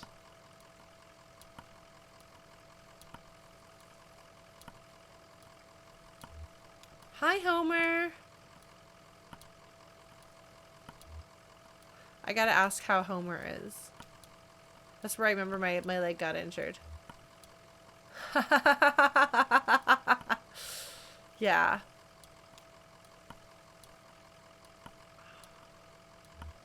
Aw, yeah. Homer. See, Gandhi, but that's what I would normally picture in a, like, small southern town like this, with everything being falling apart and dead or dying in this town. But then the spaces that she's working on, the cases that she's working on, are of living towns and things that didn't go right.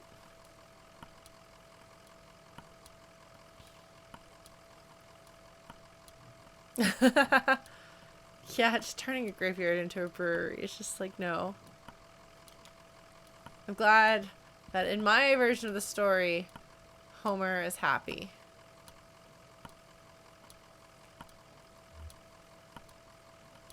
Carrington sounds like a last name, yes. Love how we just, like, leave the truck on at all the time. Like, all times. Like, the truck is never turned off. It's always on.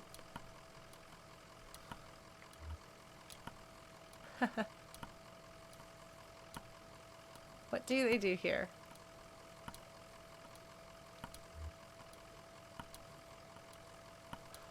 What the heck kind of cathedral? Conway.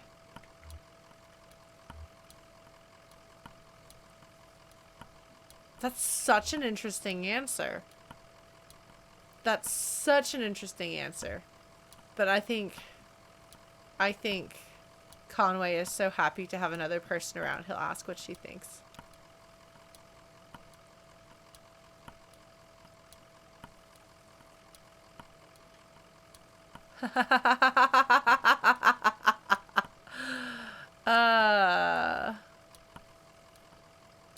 Oh man. Okay, Nick Buntline. Can somebody add Nick's quote to FlutyBot? I don't think it would be necessarily funny without the context from Kentucky Route Zero, but with the context, it's hilarious.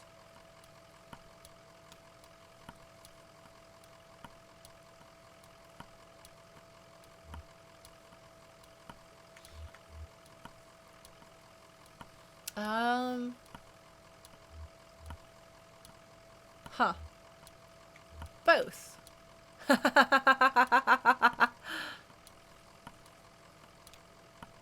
Thanks, Chrono.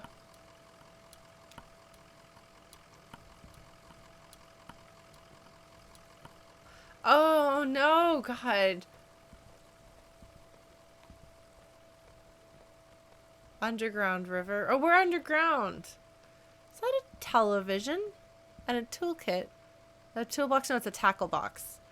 Somebody has abandoned their tackle box. God. Walking as him is painful.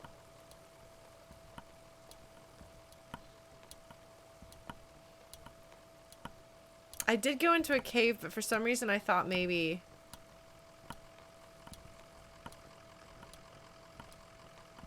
Have fun, Nikki. I want to play Disco Elysium maybe next.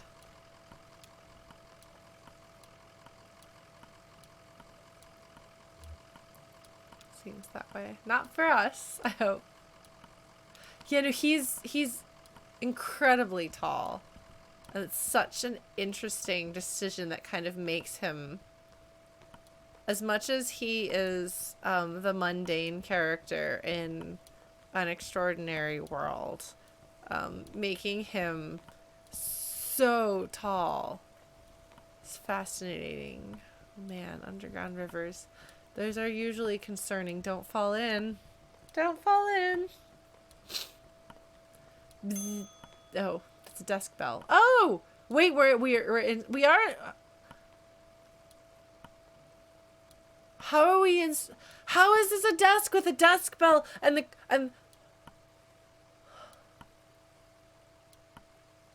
I was confused when she asked if we were outside or inside.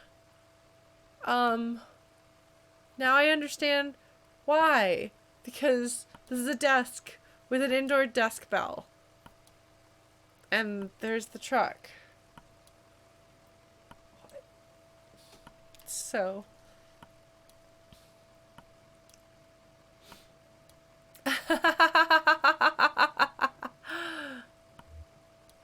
Whiskey. Oh, man.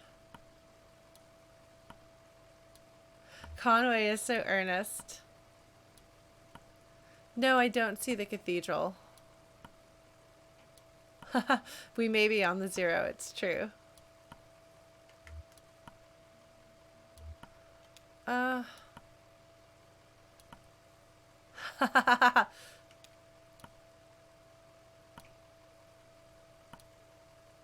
whiskey never showed up. The distillery, huh? Maybe the ghost had something to say. I want to know what they're celebrating. I'm nosy. I'm really nosy. Ha!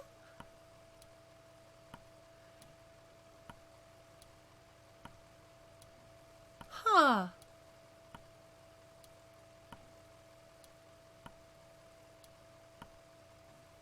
The fan's turning and the furnace hot once again. The electricity, the energy of things. Paint. New to this territory. You mean to be passing through. Shannon's gonna take over.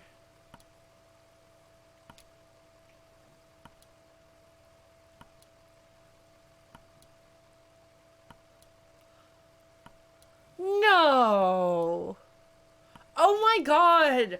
Oh my god, are you putting, like, surrealism, like, absurdism, for bureaucratic horror fantasy into my, like, Southern Gothic magic realism? That's incredible. Wow. I did not see this coming. Oh, Rick, I feel you on that, buddy.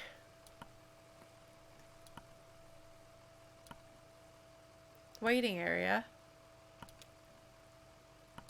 Ingestion. Yeah. I guess the zero's gonna eat us. What's this? Are those televisions? Those are televisions just in the wall. A whole bunch of them.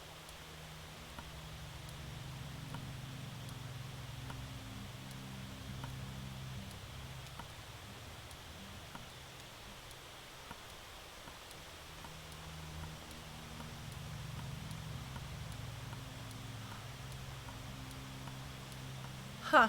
These are all about not fitting into your home or having a very,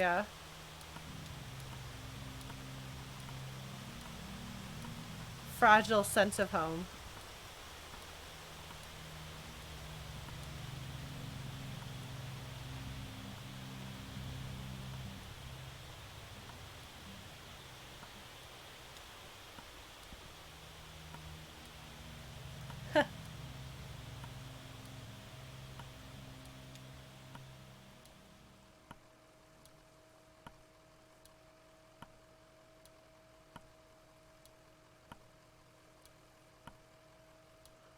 Lula is down here.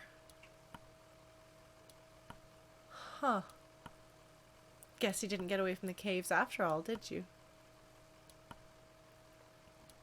That's interesting turn of events.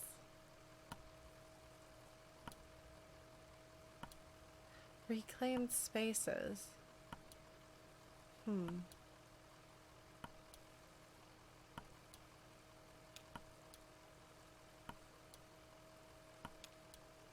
I guess she did say she was going on the 0. In her station wagon.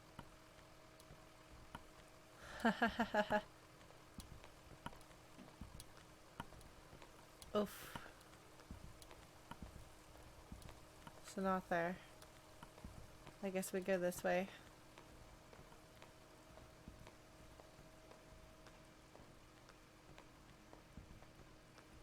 Oh, here's the waiting area.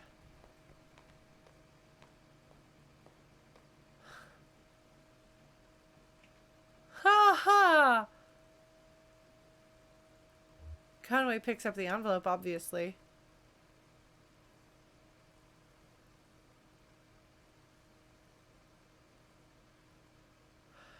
All right. Well, that's in keeping with the genre.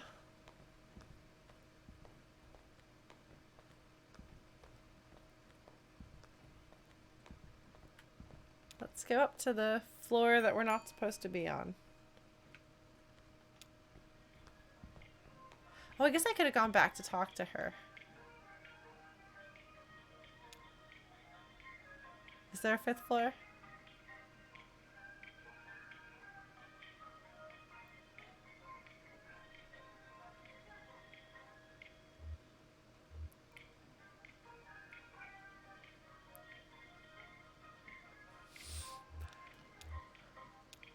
I'm gonna be this person. Sorry, guys. Yes, of course we're gonna go to the bears floor. But if you think I'm not gonna go to literally every single floor in this entire thing. You lost? Very much so. Yes. Okay. Rick.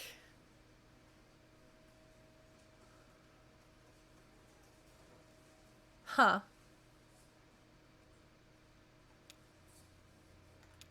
Thanks, Rick.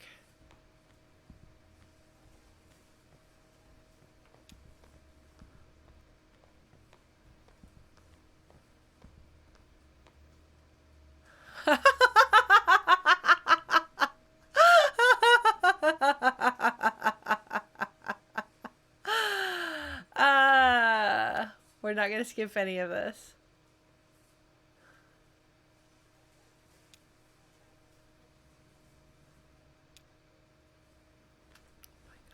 Okay, we're doing this. We're doing this, guys. I hope you're alright with this.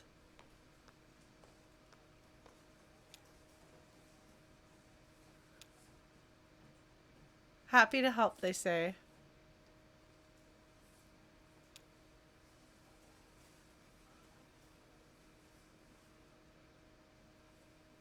Huh.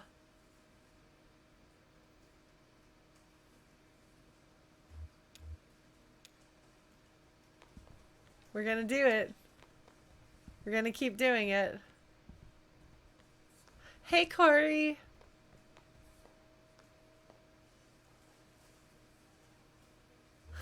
Conway's trying to do the... He's playing by the rules. I keep saying happy to help.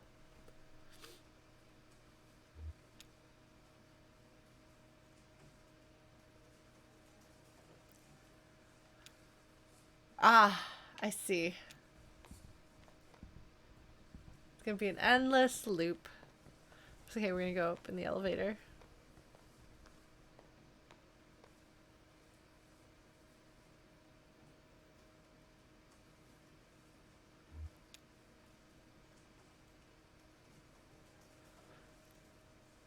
Okay.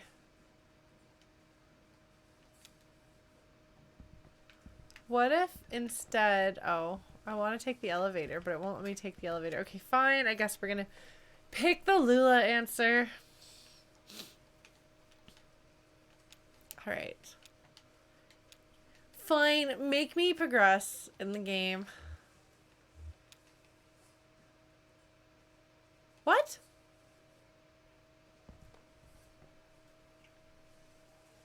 No, but they told me a different floor. That's not Lula. Lula has gray hair. We just talked to you and your name wasn't Lula. Oh no, that is Lula.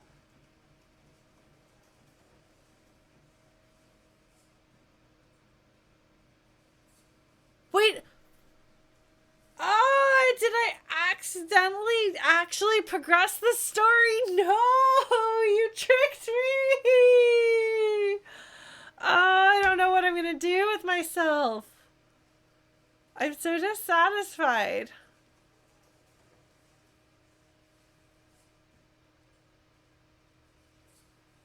Does this mean I don't get to go see the bears?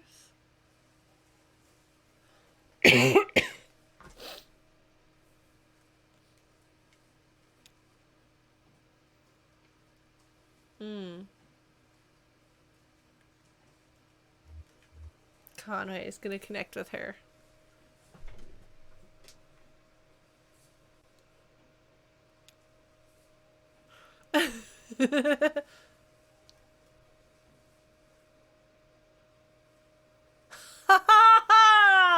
Ouch, Lula. Ouch. A little bitter about ex-friends, are we?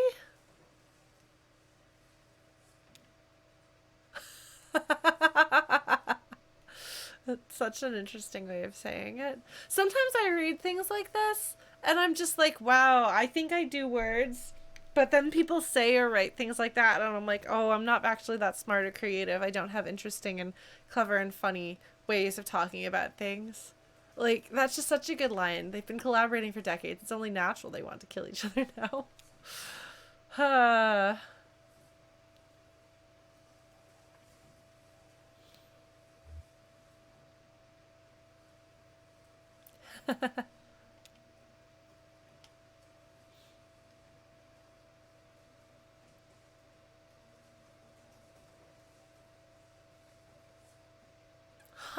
That's one of those times that I suspect you look back on as you're older and are kind of like, what a surreal and strange experience.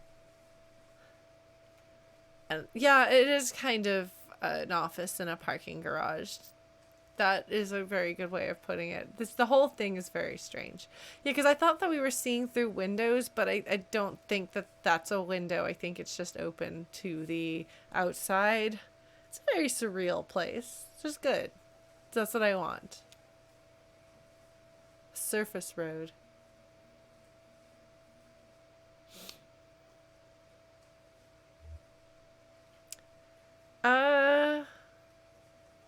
These are both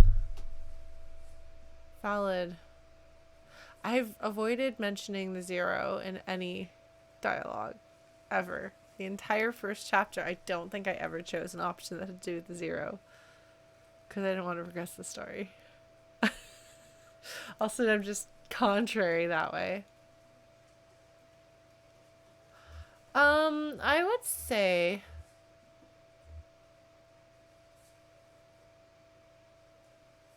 oh, it doesn't look anything like a cathedral to me.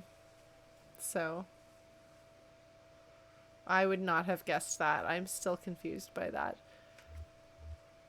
If we talked about Joseph by name, this could be really interesting.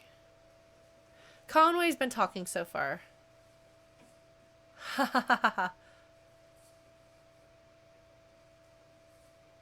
Gold cat, huh? Likes to pretend he's a poet.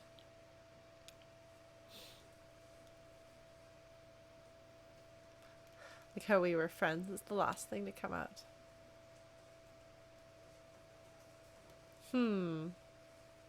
Yes, pretends he's a poet is interesting.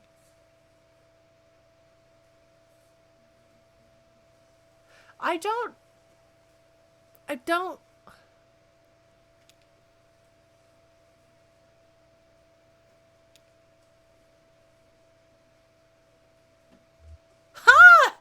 Yes, Shannon! Yes! Shannon! Yes!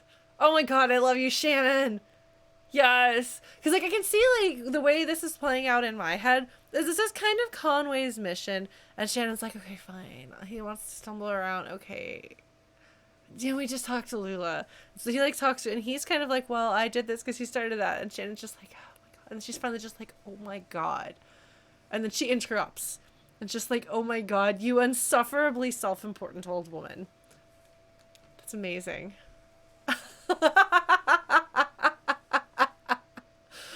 Oh man, that's excellent. Pale Dogwood Drive. Databases. Huh.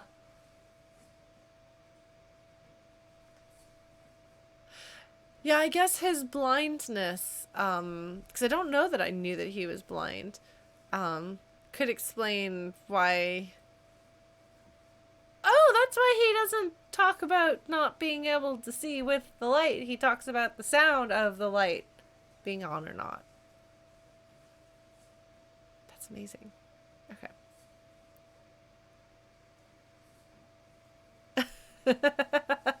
That's the joke.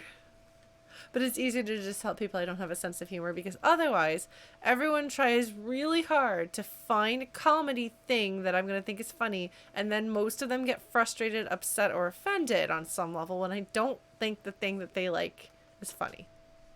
So.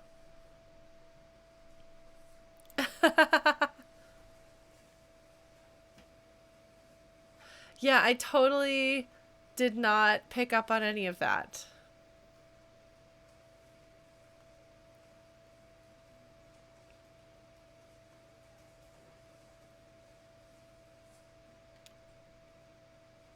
So much for being observant, huh?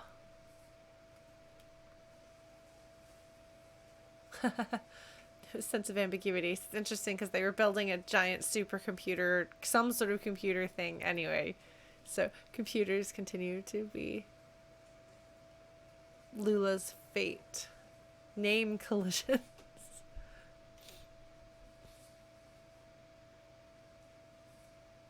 Huh. So we might hope. In theory, one of them didn't get renamed.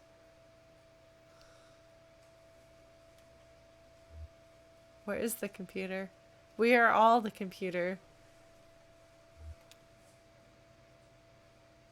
Huh. Oh my god. Wow.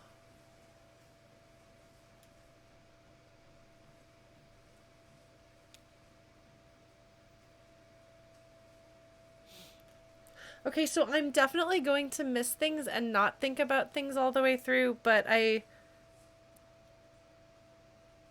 trying to think of a nice way to say this, because it's not backseating, but when the point of it is to observe things and think about things, I want to come to my own conclusions about the world, and even if that means that I don't think as thoughtful or interesting or intelligent thoughts as other people, and I'm not as observant as other streamers, it's hard for me to play a game and feel like somebody is like, and this is this and this is this. It makes it feel more like I'm being led through the game instead of playing the game. So yes, dogwood is the state flower of North Carolina. I used to live in North Carolina. I remember that. It's never entirely clear on what a dogwood was, though, because I was a small child. Odonyms? Oh, street names. Oh my gosh. So this makes me think of... No, it's okay. No, and I don't mean to be difficult. Okay. We go up.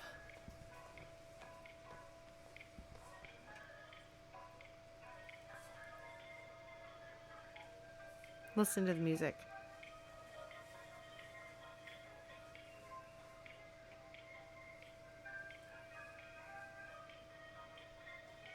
Okay, I can't hear anything in it that sounds familiar.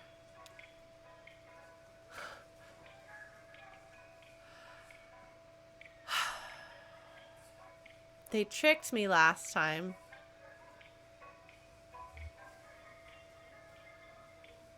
I want to experience the full absurdity.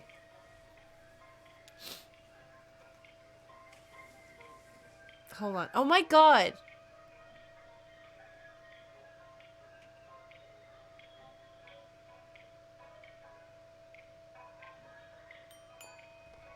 It was just a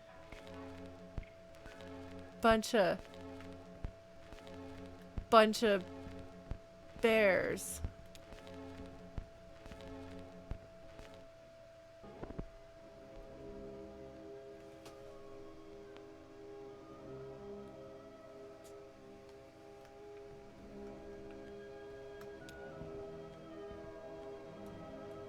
That's amazing.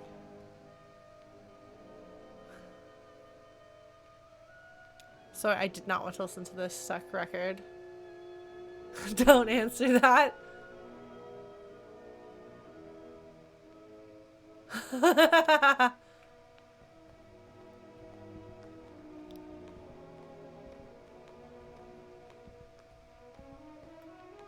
There's the fan that she was talking about.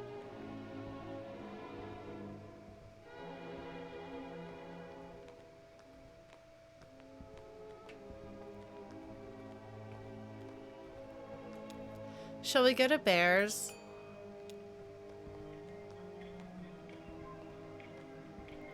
These songs play very well together. Yes, we are definitely in a cave. There are definitely stalactites.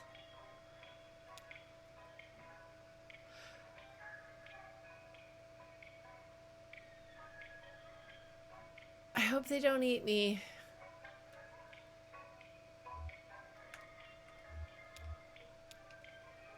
I hope they don't eat me. Do you see how many bears? Their heads all turn. There's just bears. Just some bears. I'm just walking by some bears. Plants. There's just like bears. They're just like chilling. Yeah, I thought that those were like dangling flower things. Oh, interesting, Gunny Butt. Oh, that makes sense. Oh my god, there's one point where I was driving home through Pennsylvania when I was living in Pennsylvania, and I was driving on a long country road because there's sure a lot of long country highways out there. And I was talking to my mom on the phone, and I'm like, oh, and there's a bear at the top of that hill looking down at me. I'm just gonna keep right on driving. Because there's like the don't mess with me list of animals that I've always had. And bears are on that list. Rhinos, crocodilators, just bears in general are scary though. You don't want to mess with them. I actually don't know what kind of bear this was, but it was not a bear that I wanted to encounter. Well, you see, crocodilator is a more entertaining generic term for crocodilian, which is the generic term for critters that are like a crocodile. Probably candy, but it was up on a hill, so I'm not exactly sure. And like I didn't measure, and I wasn't quite sure how far away, but my guess is yes, it was big and it was bad. Yes, hippopotamuses are also on the list. I'm not even kidding you. This is actually a list that I maintain in my head, and periodically I'll learn about a critter and be like, all right, that goes on the list. It's the do not mess with me list is the censored name of the list. Oh no, stolen light. That sounds like a recipe for disaster.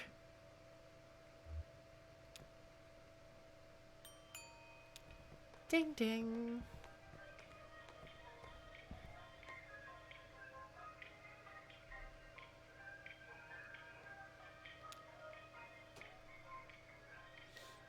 That is fair, stolen light.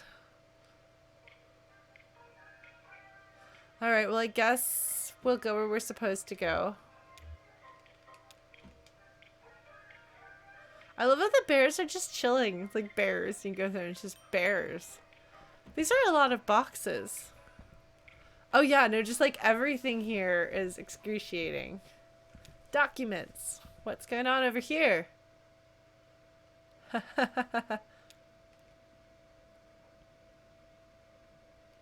She's gonna look at random.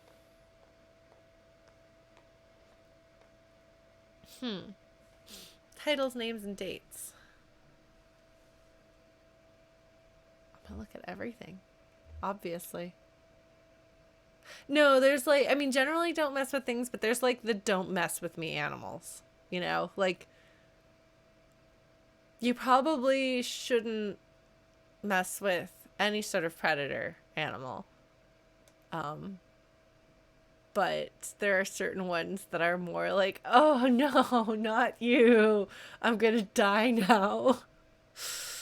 What is it? Punch a shark in the nose? Fortunately, it is easier to not encounter a shark than many other animals on the list. Like, you have to go out of your way to invade a shark's territory in order for a shark being on the do not mess with me list to be relevant to your life, you know? Like, it's not like you're just gonna like casually be like, oops, I'm where sharks are now.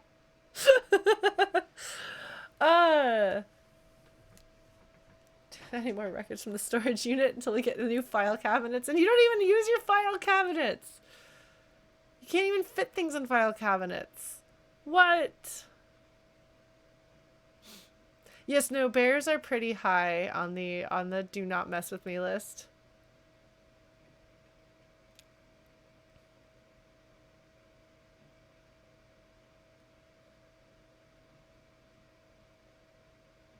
Oh my god.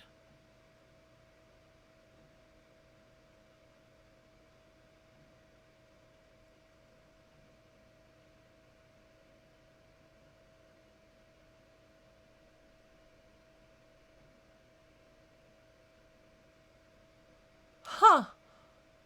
Okay. This whole place is a mess.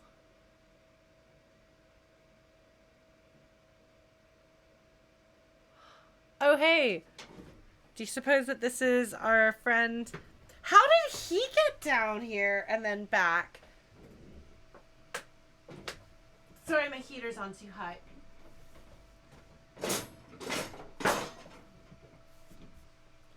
Carrington, my friend.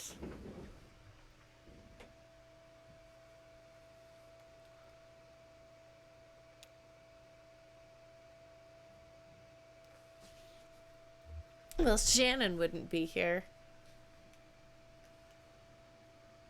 Okay, so sporting, competition venues, coal mining.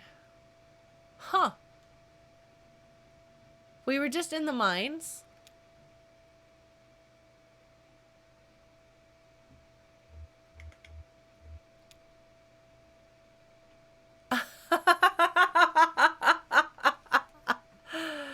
See, I work for a failing antique shop.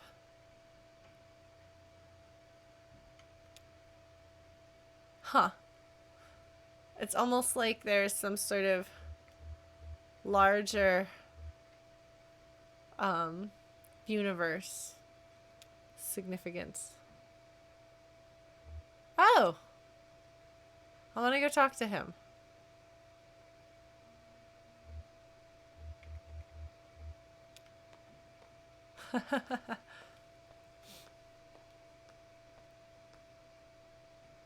Yeah. I want to go ask about failing.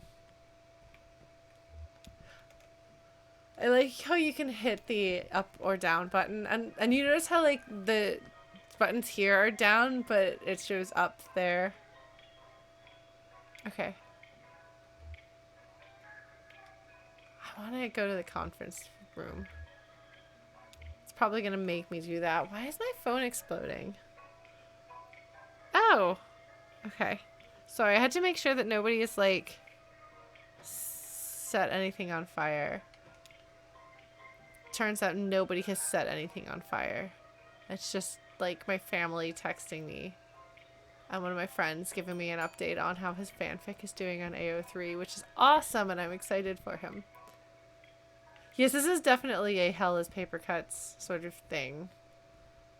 Okay, so the conference is just happening. Don't mind me. Those are crystals. The The streetlights are crystals dangling from streetlight poles. It is Undertale AU fanfic. And he's been working on it for quite a while, and I think in the past couple of months is when he put it live, and I'm very excited for him. Because he never wrote anything before, really, fiction-wise. Which inspires me, honestly, because, as I was saying earlier in the stream, like, I mean, I went to grad school for writing fiction, and yet I've barely been writing anything in years. I've got this one story that's like 7,000 words. It's probably going to be 10,000 words when it's done because I have a problem that I started writing last June and haven't finished it yet. But it's the only thing I've written other than stuff relating to my novel since grad school. So maybe one day I will be a writer again. But I'm getting there, a little bit at a time. Maybe we'll do creative sprints again.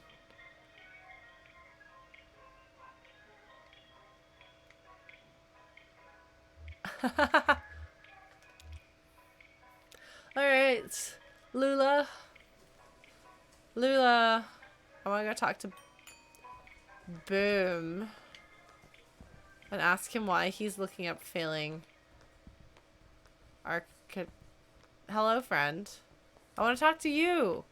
Why can't I talk to him? I don't know. That's unfortunate. In transit.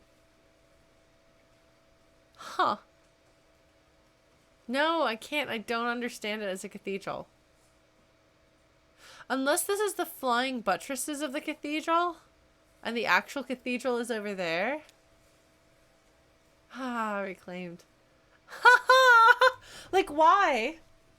Why? And I mean, this makes as much sense as anything intentionally not making sense, and this doesn't make sense. Well, we decided to reclaim the in-use cathedral and kick the congregation out to our storage facility. But now we don't have access to our stuff because it's in the storage facility.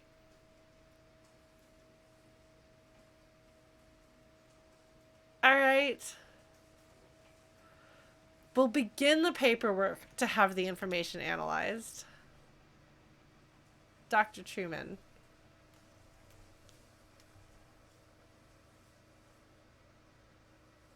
Bowling Green is in Kentucky, right? But we can't be on the zero then. I mean, I know a lot of, like, there are a lot of churches and strip malls and things like that. That itself is not uncommon. It's this whole thing. Take care of each other is a nice little detail. Lula, I'm sorry this happened to you. You don't seem happy about it yourself.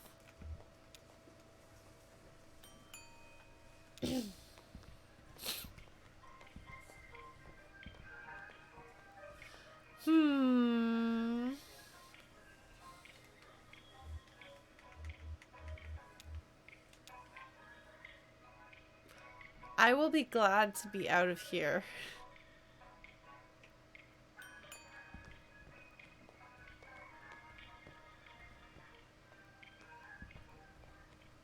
It's honestly a very nice and... Oh, I ran into things wrong. It's honestly a really nice and touching sentiment, especially given that Lula is clearly extremely not happy with where her friendships went. Bye, Chrono! We'll see you later. Should tell Chibi Ma that she's in this game.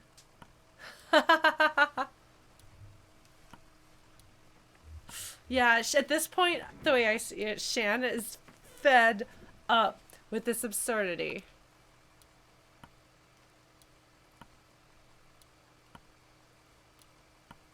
Yeah.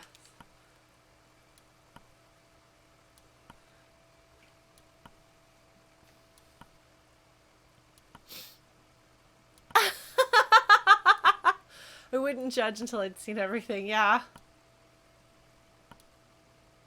I'm sure it's very nice. I'm sure it's so nice. Hit the crystal, then turn around. It'll make sense. You can handle it. I'm still not convinced that this is interior. I feel like this is still exterior. Hi, Homer. Homer's like, yeah, I can't wait to get out of here either.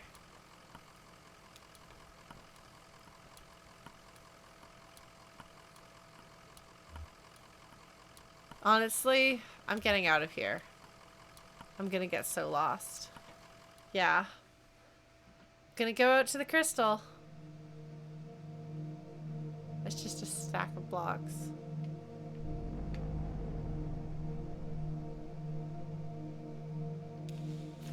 Everything here echoes. Find the crystal and then turn around.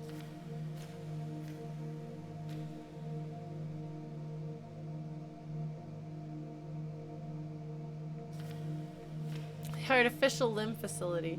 Oh! I picked things up! I didn't realize I picked things up! I'm excited! Look at this! How exciting is that? Oh my gosh! Bones, break, tape, rumbling. That is great! I didn't know that! Okay. Bureau of Secret Tourism. Esoteric excursions for the intrepid and curious. Ooh. Let's. Oh my gosh. Okay. River tunnels.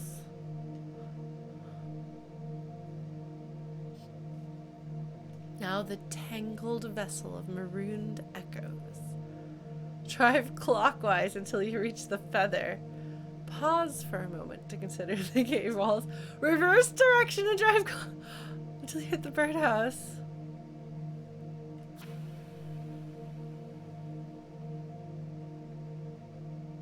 A gallery of mislaid futures?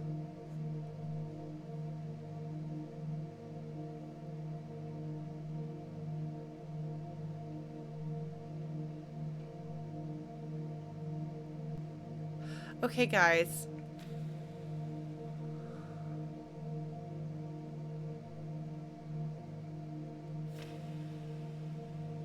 We're doing this. Be hitchhiking. Oh, there's a phone number. I wonder if you call somebody at that number, if it does anything. Alright, shall we start with the river tunnels? I mean, personally, I want to go here, but let's go here so that I can keep track of which ones I've done. If I call that phone number, does something happen? Because I'd like to do that. These tunnels are serious. Okay. Drive clockwise. That's this way. Till you reach the feather. Okay. There's the bureau. Driving clockwise.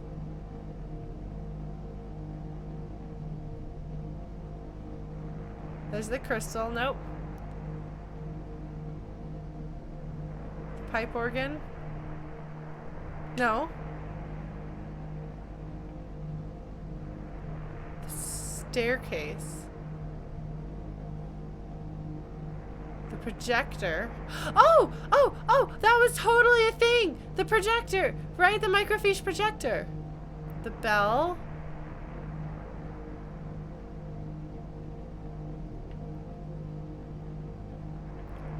Tree on fire, surely.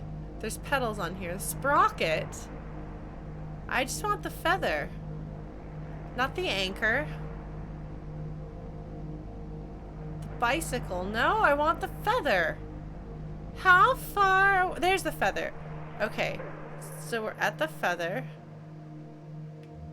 31.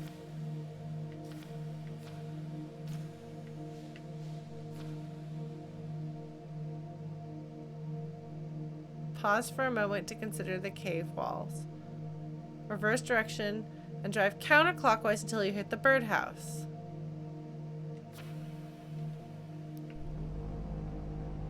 Okay. This is amazing. Like, at this point, you just have to be like... Oh, wait. Okay, the birdhouse. Got it.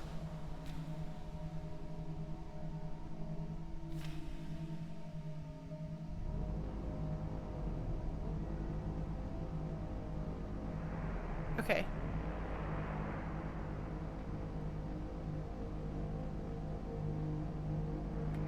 The sandwich? No, that's all wrong. It's actually microfiche. Oh, I'm all lost. There's the bicycle. Okay. We're at the feather. Oh, wait, no, hold on. We have to stop at the feather. Sit at the feather. Okay.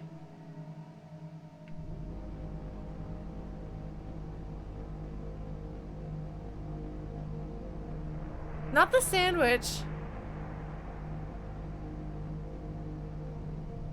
I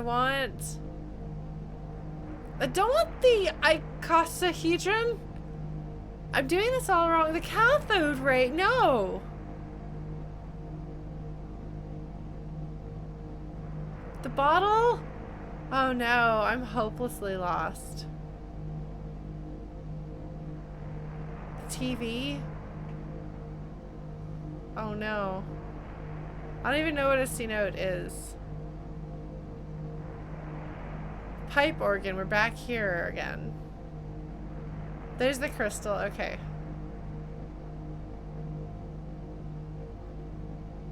Okay, so here's the bureau. Alright, so we're gonna drive clockwise. There's the crystal, which is where we're supposed to go. We're gonna go to the feather. There's a lot of things that we're gonna go past. Projector.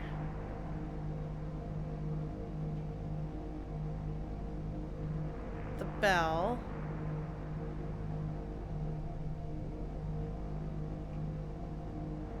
The tree. This is in the right order. The sprocket. The anchor. And I like how we're not, so the feather should be right around here, right? Alright. So here's the feather. Ah, so you have to actually turn around on that.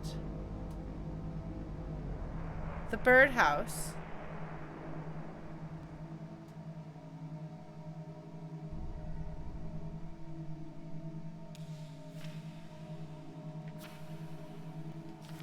Hold on. You hit the birdhouse. Now turn around again and you're almost upon it. The river tunnels. So here's the birdhouse.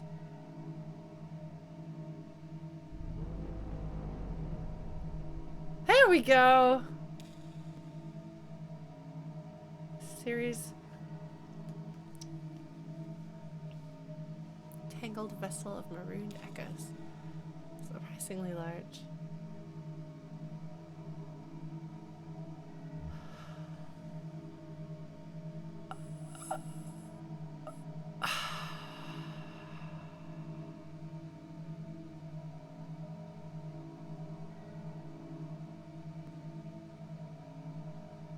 Why did I think this was a good idea? Why am I doing this? Why did I do this? Why are we doing this? Why did I consciously decide that even though the game didn't require me to go into the tunnels, I was gonna go into the tunnels? No.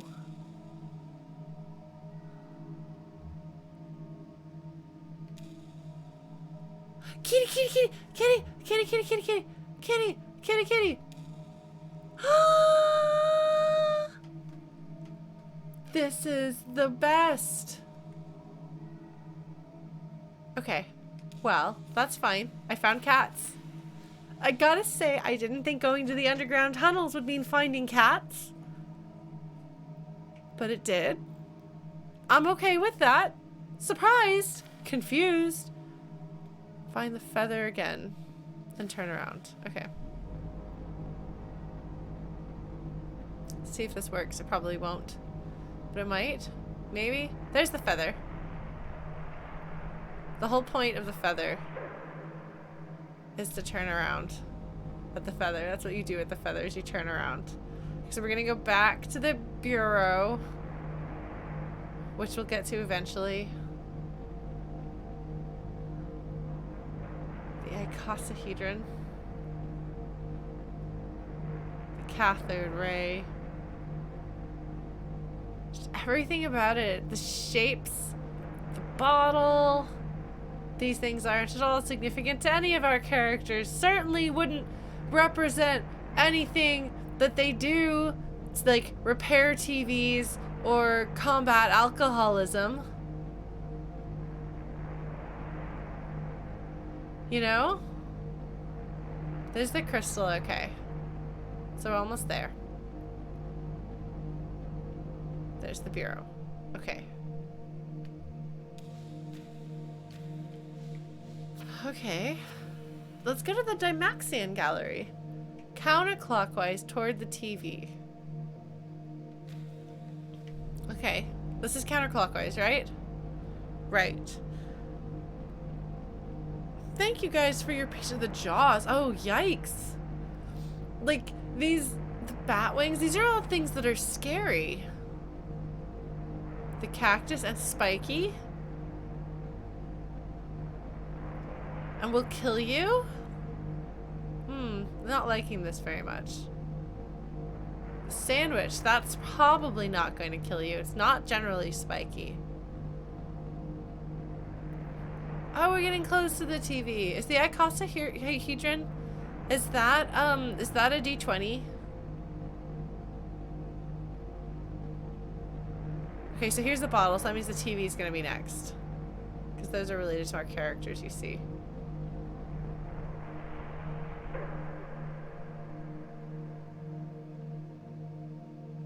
That was kind of scary.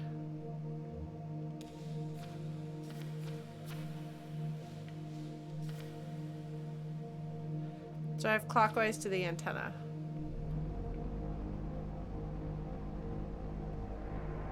The blades! Holy cow, that one was scary. The rocking chair. Haunted. Oh, do you remember the chair that was moving on its own? At Weaver's house. The antenna.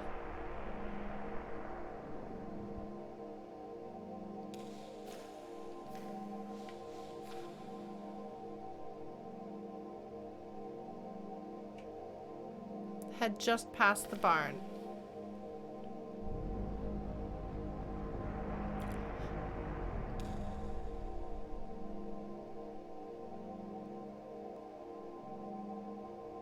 I love the writing in this game. Huh.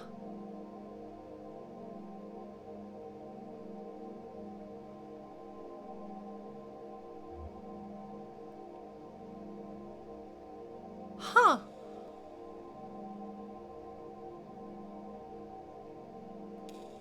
I gotta admit that is not what I thought I was gonna find, which I guess is the point. Alright. Find the TV again, and again turn around. Okay.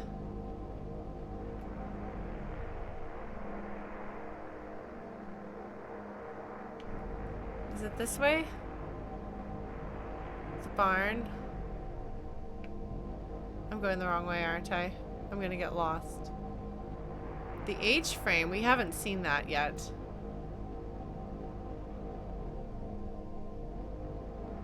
Here's the TV. Okay. Now we're gonna turn around again. What? No. What does Dymaxion mean? That actually probably would have contributed more to my understanding of what was going to happen there. Okay, so the tree. I think we got one more loop. The sprocket. Yes, this sounds familiar. We're gonna get to the feather. Dymaxion is cool looking cars? Huh. Fascinating. Here's the feather. The wheelbarrow. We haven't seen this. Did I go too far? I bet I did. The antlers. Oh, hey, Carrington. What's your problem, buddy? The scarecrow. Have we seen one of those yet? In the game? I don't think we have. Oh, we found the bureau. Okay. Eventually, we found the bureau. So time-wise, How many more of these have we got? 1, 2, 3, 3. Let's try to do the rest of these. Huh. That sounds cool. Alright, clockwise to the feather. Okay, this is clockwise. Man, everything is from the feather. That's why you have the option to turn around at the feather, I suppose.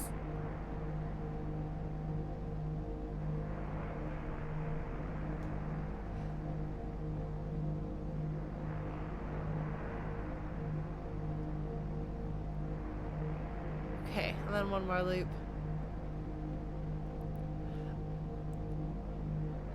Yeah, I know, that's why I figured I can finish these little story bits here. Here should be the feather, right?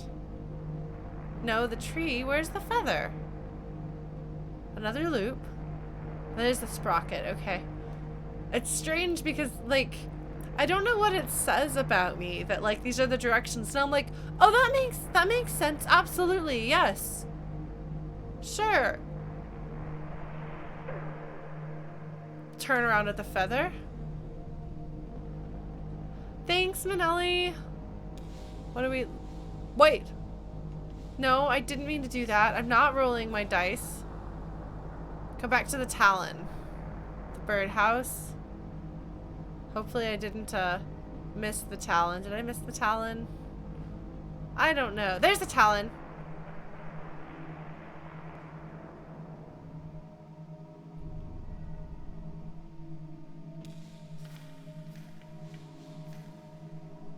Turn around and there you are.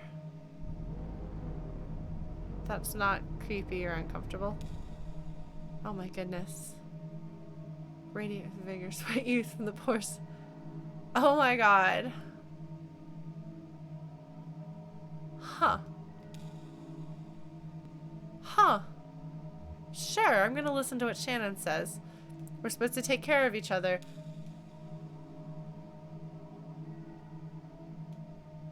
Think about the night stars. Huh.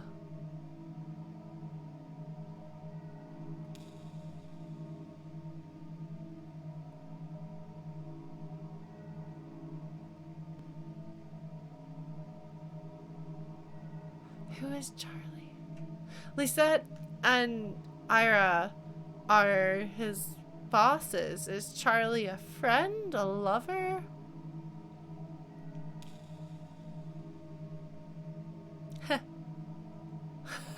He finds them, he leaves them behind. Oh, that was beautiful. I'm glad I did that. Because some of these don't, I don't know if I'm not picking the options that would unlock character story bits, but it's definitely the boss's kid. I just wonder what his relationship is. If the boss's kid is somebody that he befriended, somebody that he wanted to be like, you know? Because we don't know how much older the boss is than him. Okay. So how do we get back? Find the feather. And again, turn around. Okay. There's the Talon.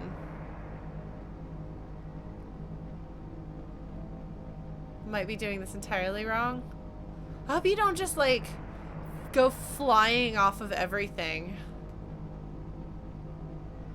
And it's just like, sorry, you were just lost on the zero forever.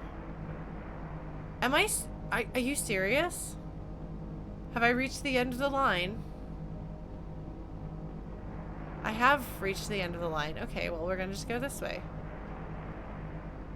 Huh. I guess it doesn't just loop forever. That's interesting.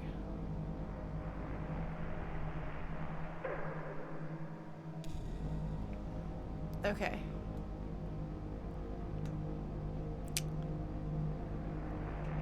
A sandwich. Yum yum. The D20. It's easier for me to say. What is a cathode ray? Cathode ray tube, I guess, is what a TV is made of. CRT TVs. But what is a cathode ray? Really? What is a cenote? Cenote?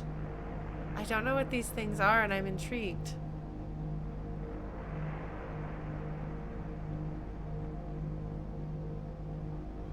This should be the bureau, yeah. Okay. Alright. If you guys can bear with me, we're gonna do... We've got 2 more. A sinkhole. Oh, that makes sense with the shape. Drive clockwise to the scarecrow. Alright, this is gonna take a while. I know. You guys are alright with me doing these, right? Because I want to see all of these.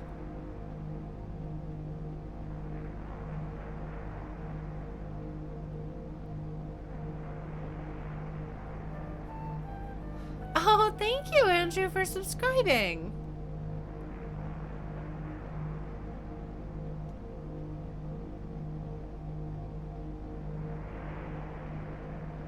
The tree. The sprocket. Thanks, Stolen Light. The anchor.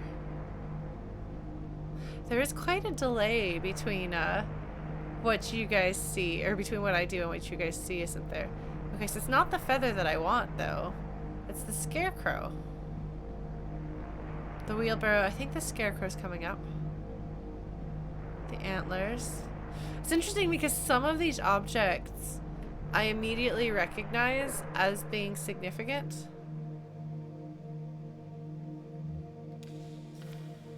Bye, Corey. Thanks for joining.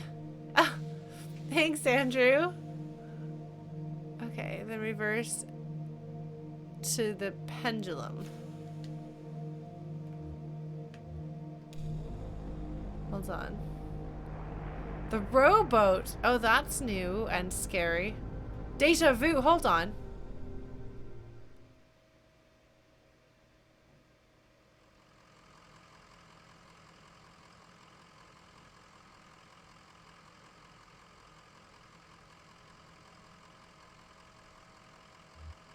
What?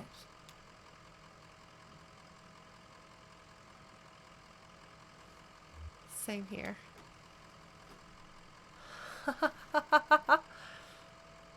Oh, that's a good way of putting it.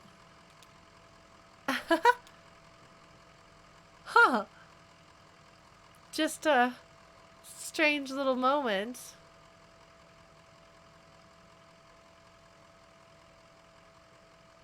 And then it lingers. Like this linger right here, this panning away.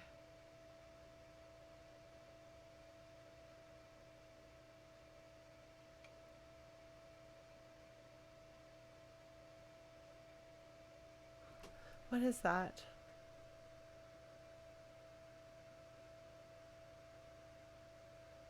What? What? No, that was me. I know that was me. I think that was him standing with his hands on his hips. Was that him underneath the horse? Like in the basement? With the button? No, I don't know, but I'm really excited though. I also love how like they take so long in the pulling back that you might miss it, you know? Okay, so we're gonna continue going counterclockwise until we reach the pendulum. So we're gonna continue going counterclockwise. Bat feeder. Bat feeder, not a bird feeder. What? There's a pendulum. That's not a pendulum. That's a lute.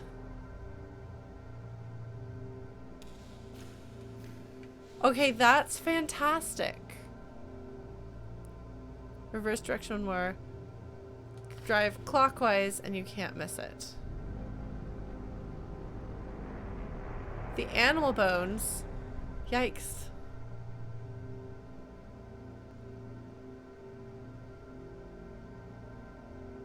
Probably could use that myself.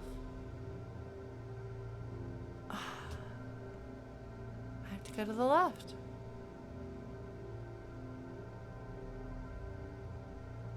Continue going to the left.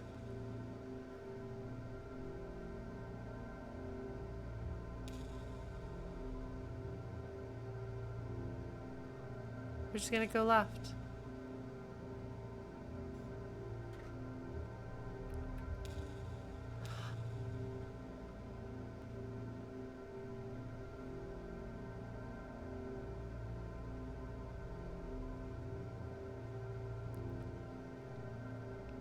Because it felt like it was looping. So I thought I would close my eyes. Because that's the first option. I had to close my eyes. Huh. I'm afraid I missed the meditation aspect of it.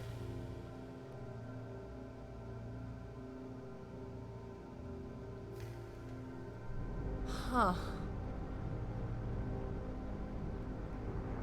The casket! Wait, hold on, what was... Oh, never mind. Going backwards isn't going to show me. But that wasn't a regular casket. There's the scarecrow.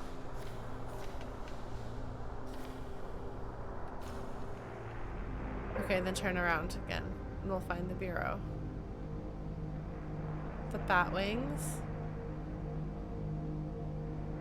The cactus. We go through the spiky things. Yeah, I think so, Nick. It's just, it's interesting because I kind of was wondering if the characters would get something out of that.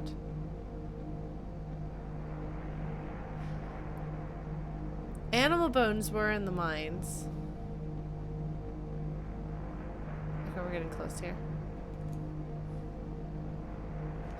You're right. That's why I thought a scarecrow seemed familiar. I was like, I don't think there's a scarecrow in this game. But yeah, no, there was. And the bottle and the TV.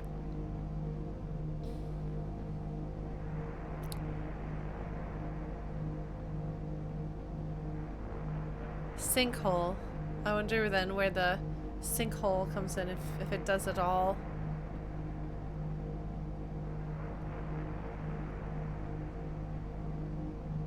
Well, I can tell you we are definitely elsewhere.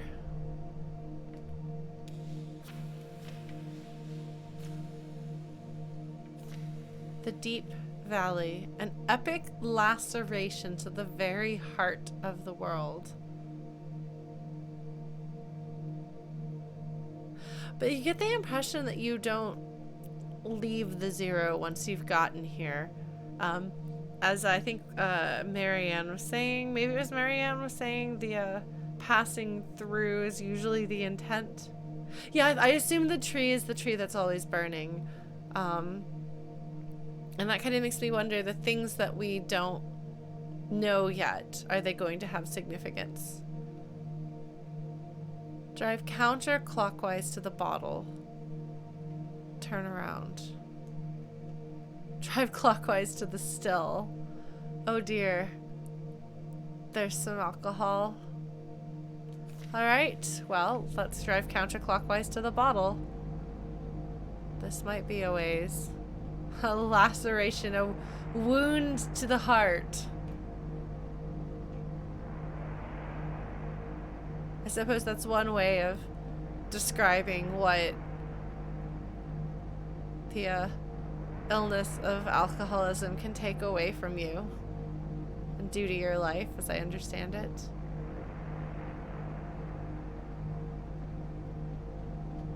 Alright, this will be the last thing that we do tonight.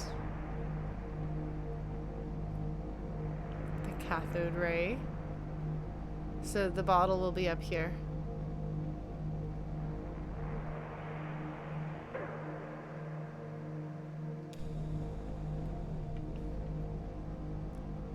Turn around to page 259 if... There's a lot of choose your own adventure inspiration. Still.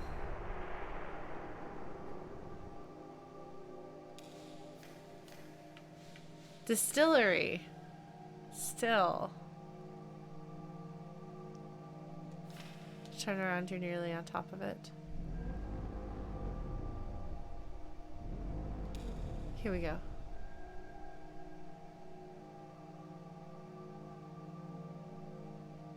Casualty in a battle between God and dinosaur. Separating the road from a sheer cliff face. A few dozen lanterns. Larger than a basketball court, but smaller than a financial district. What a comparison! Financial district. Okay.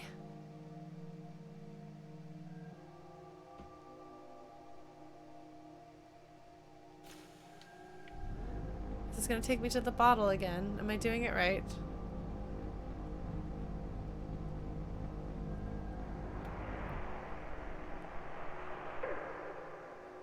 Turn around.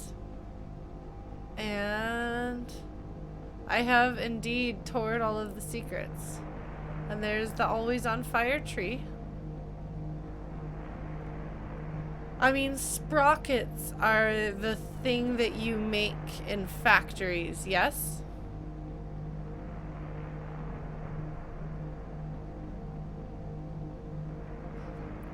It's interesting that Dogwood Street is the town that Lula is from. She's very clearly significant. Good night, Stolen Light. Yeah, I'm about to shut down here myself. I appreciate that, Jan. Well, I have to admit, I did not think... Oh. Huh. What? What? Oh, what?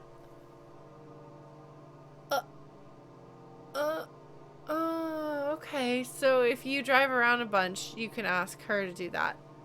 I was just gonna, oops, I thought that was just gonna be like I couldn't remember how to save the game. And I was like, oh, maybe that's the save the game. I was wrong. Well, that's interesting. So she takes you where you're supposed to go. If you can't find it, if you get lost, you let Shannon find the way. I appreciate that detail. Shannon is perhaps a little more accustomed to dealing with Thea, not as it seems. Yes, it is very kind of them to do that. Whew. Back to the circle, exit the game, never mind. Eastman Sea Rover C, though. Like, I don't even know. I guess that must be the name of a kind of truck. Well, that is not where I expected the story to go. And yet at the same time, it kind of is. I knew we would obviously have things we couldn't expect on the Zero, but for it to be bureaucracy, when I tend to think of the supernatural... That's true, Shannon does want to just get on with it. When I think of the supernatural in this kind of a setting or this kind of a thing, it tends to be more like elemental natural stuff or like the organic taking back what mankind has wrought, or you get either like, you know, spirits of the land, or you get animals, or you get ghosts which come from people but are more of like an organic thing, as opposed to the cold bureaucratic side of humanity, the like business corporate side of humanity. To me, I think of as like the antithesis of natural and supernatural magic. I don't know. I have no idea where this is going to go from here. But I'm really interested that we get to know the characters better, that Lula is significant and that Joseph is significant. And now we have some understanding of Joseph. So if we get out and see him again, kind of being able to look at him again from the context of our new perspective on him. Really interesting. I haven't, I guess, played enough D&D to know that. I don't know. This game is interesting. I don't know, like, I feel like going into the Zero and having this like strange three-dimensionality, non-three-dimensionality through like abstract, surreal time and space where inanimate objects / concepts are the landmarks, and they're the frequently significant components of the story. So I guess in that sense, landmarks as well. that's supposed to be odd or a sense of wonder, and I'm just like, oh yes, that makes sense. But it doesn't, it's not shocking, and that's not in any way a complaint. There's nothing wrong with the game. I don't know. I'm enjoying it. I'm definitely enjoying it. I think I will have to see more of this section, and see where we go from here. But bears. It's just a room of bears. It's just sitting there. I mean, I guess every office building needs a bunch of bears.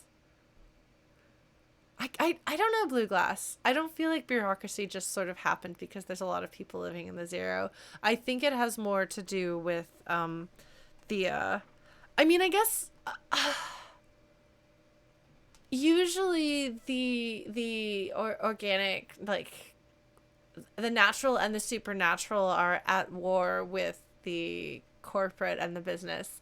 And we've seen the more natural location based businesses and towns be destroyed by the actions of the electricity conglomerate monopoly, and causing destruction. So I'm going to say it's not just something that's naturally occurring, that just when you have a lot of people, bureaucracy happens. I don't know that we're ever going to get at what made it there, but from a story perspective, I think it's furthering the dehumanization that modern society causes is what we're getting at thematically. I am going to go ahead and shut down here. Thank you so much for joining me. I know that there are a lot of things to see and do in life, but I appreciate that you guys hang out with me. I'm sorry this started late and went a little late. We'll try to be on time next time. Hopefully not have crazy technical difficulties. But yeah. Bureaucracy is definitely not good. Yes, power. Haha. See, because power companies and conglomerates are a thing in this game. I'm going to think on that some more. There's like lightning bolts and stuff on the Zero. Brain. If I have any clever ideas, I will try to gather them so that next stream I'll be like, I had a thought. But I'm going to go to bed now. Well, not go to bed. Prepare for bed and then do things that aren't bed. But not be streaming until Tuesday. We're going to have more Twilight Princess. Wednesday, we're going to have Final Fantasy VI. And Thursday, we will continue with Kentucky Route Zero. So bye, folks. See you later.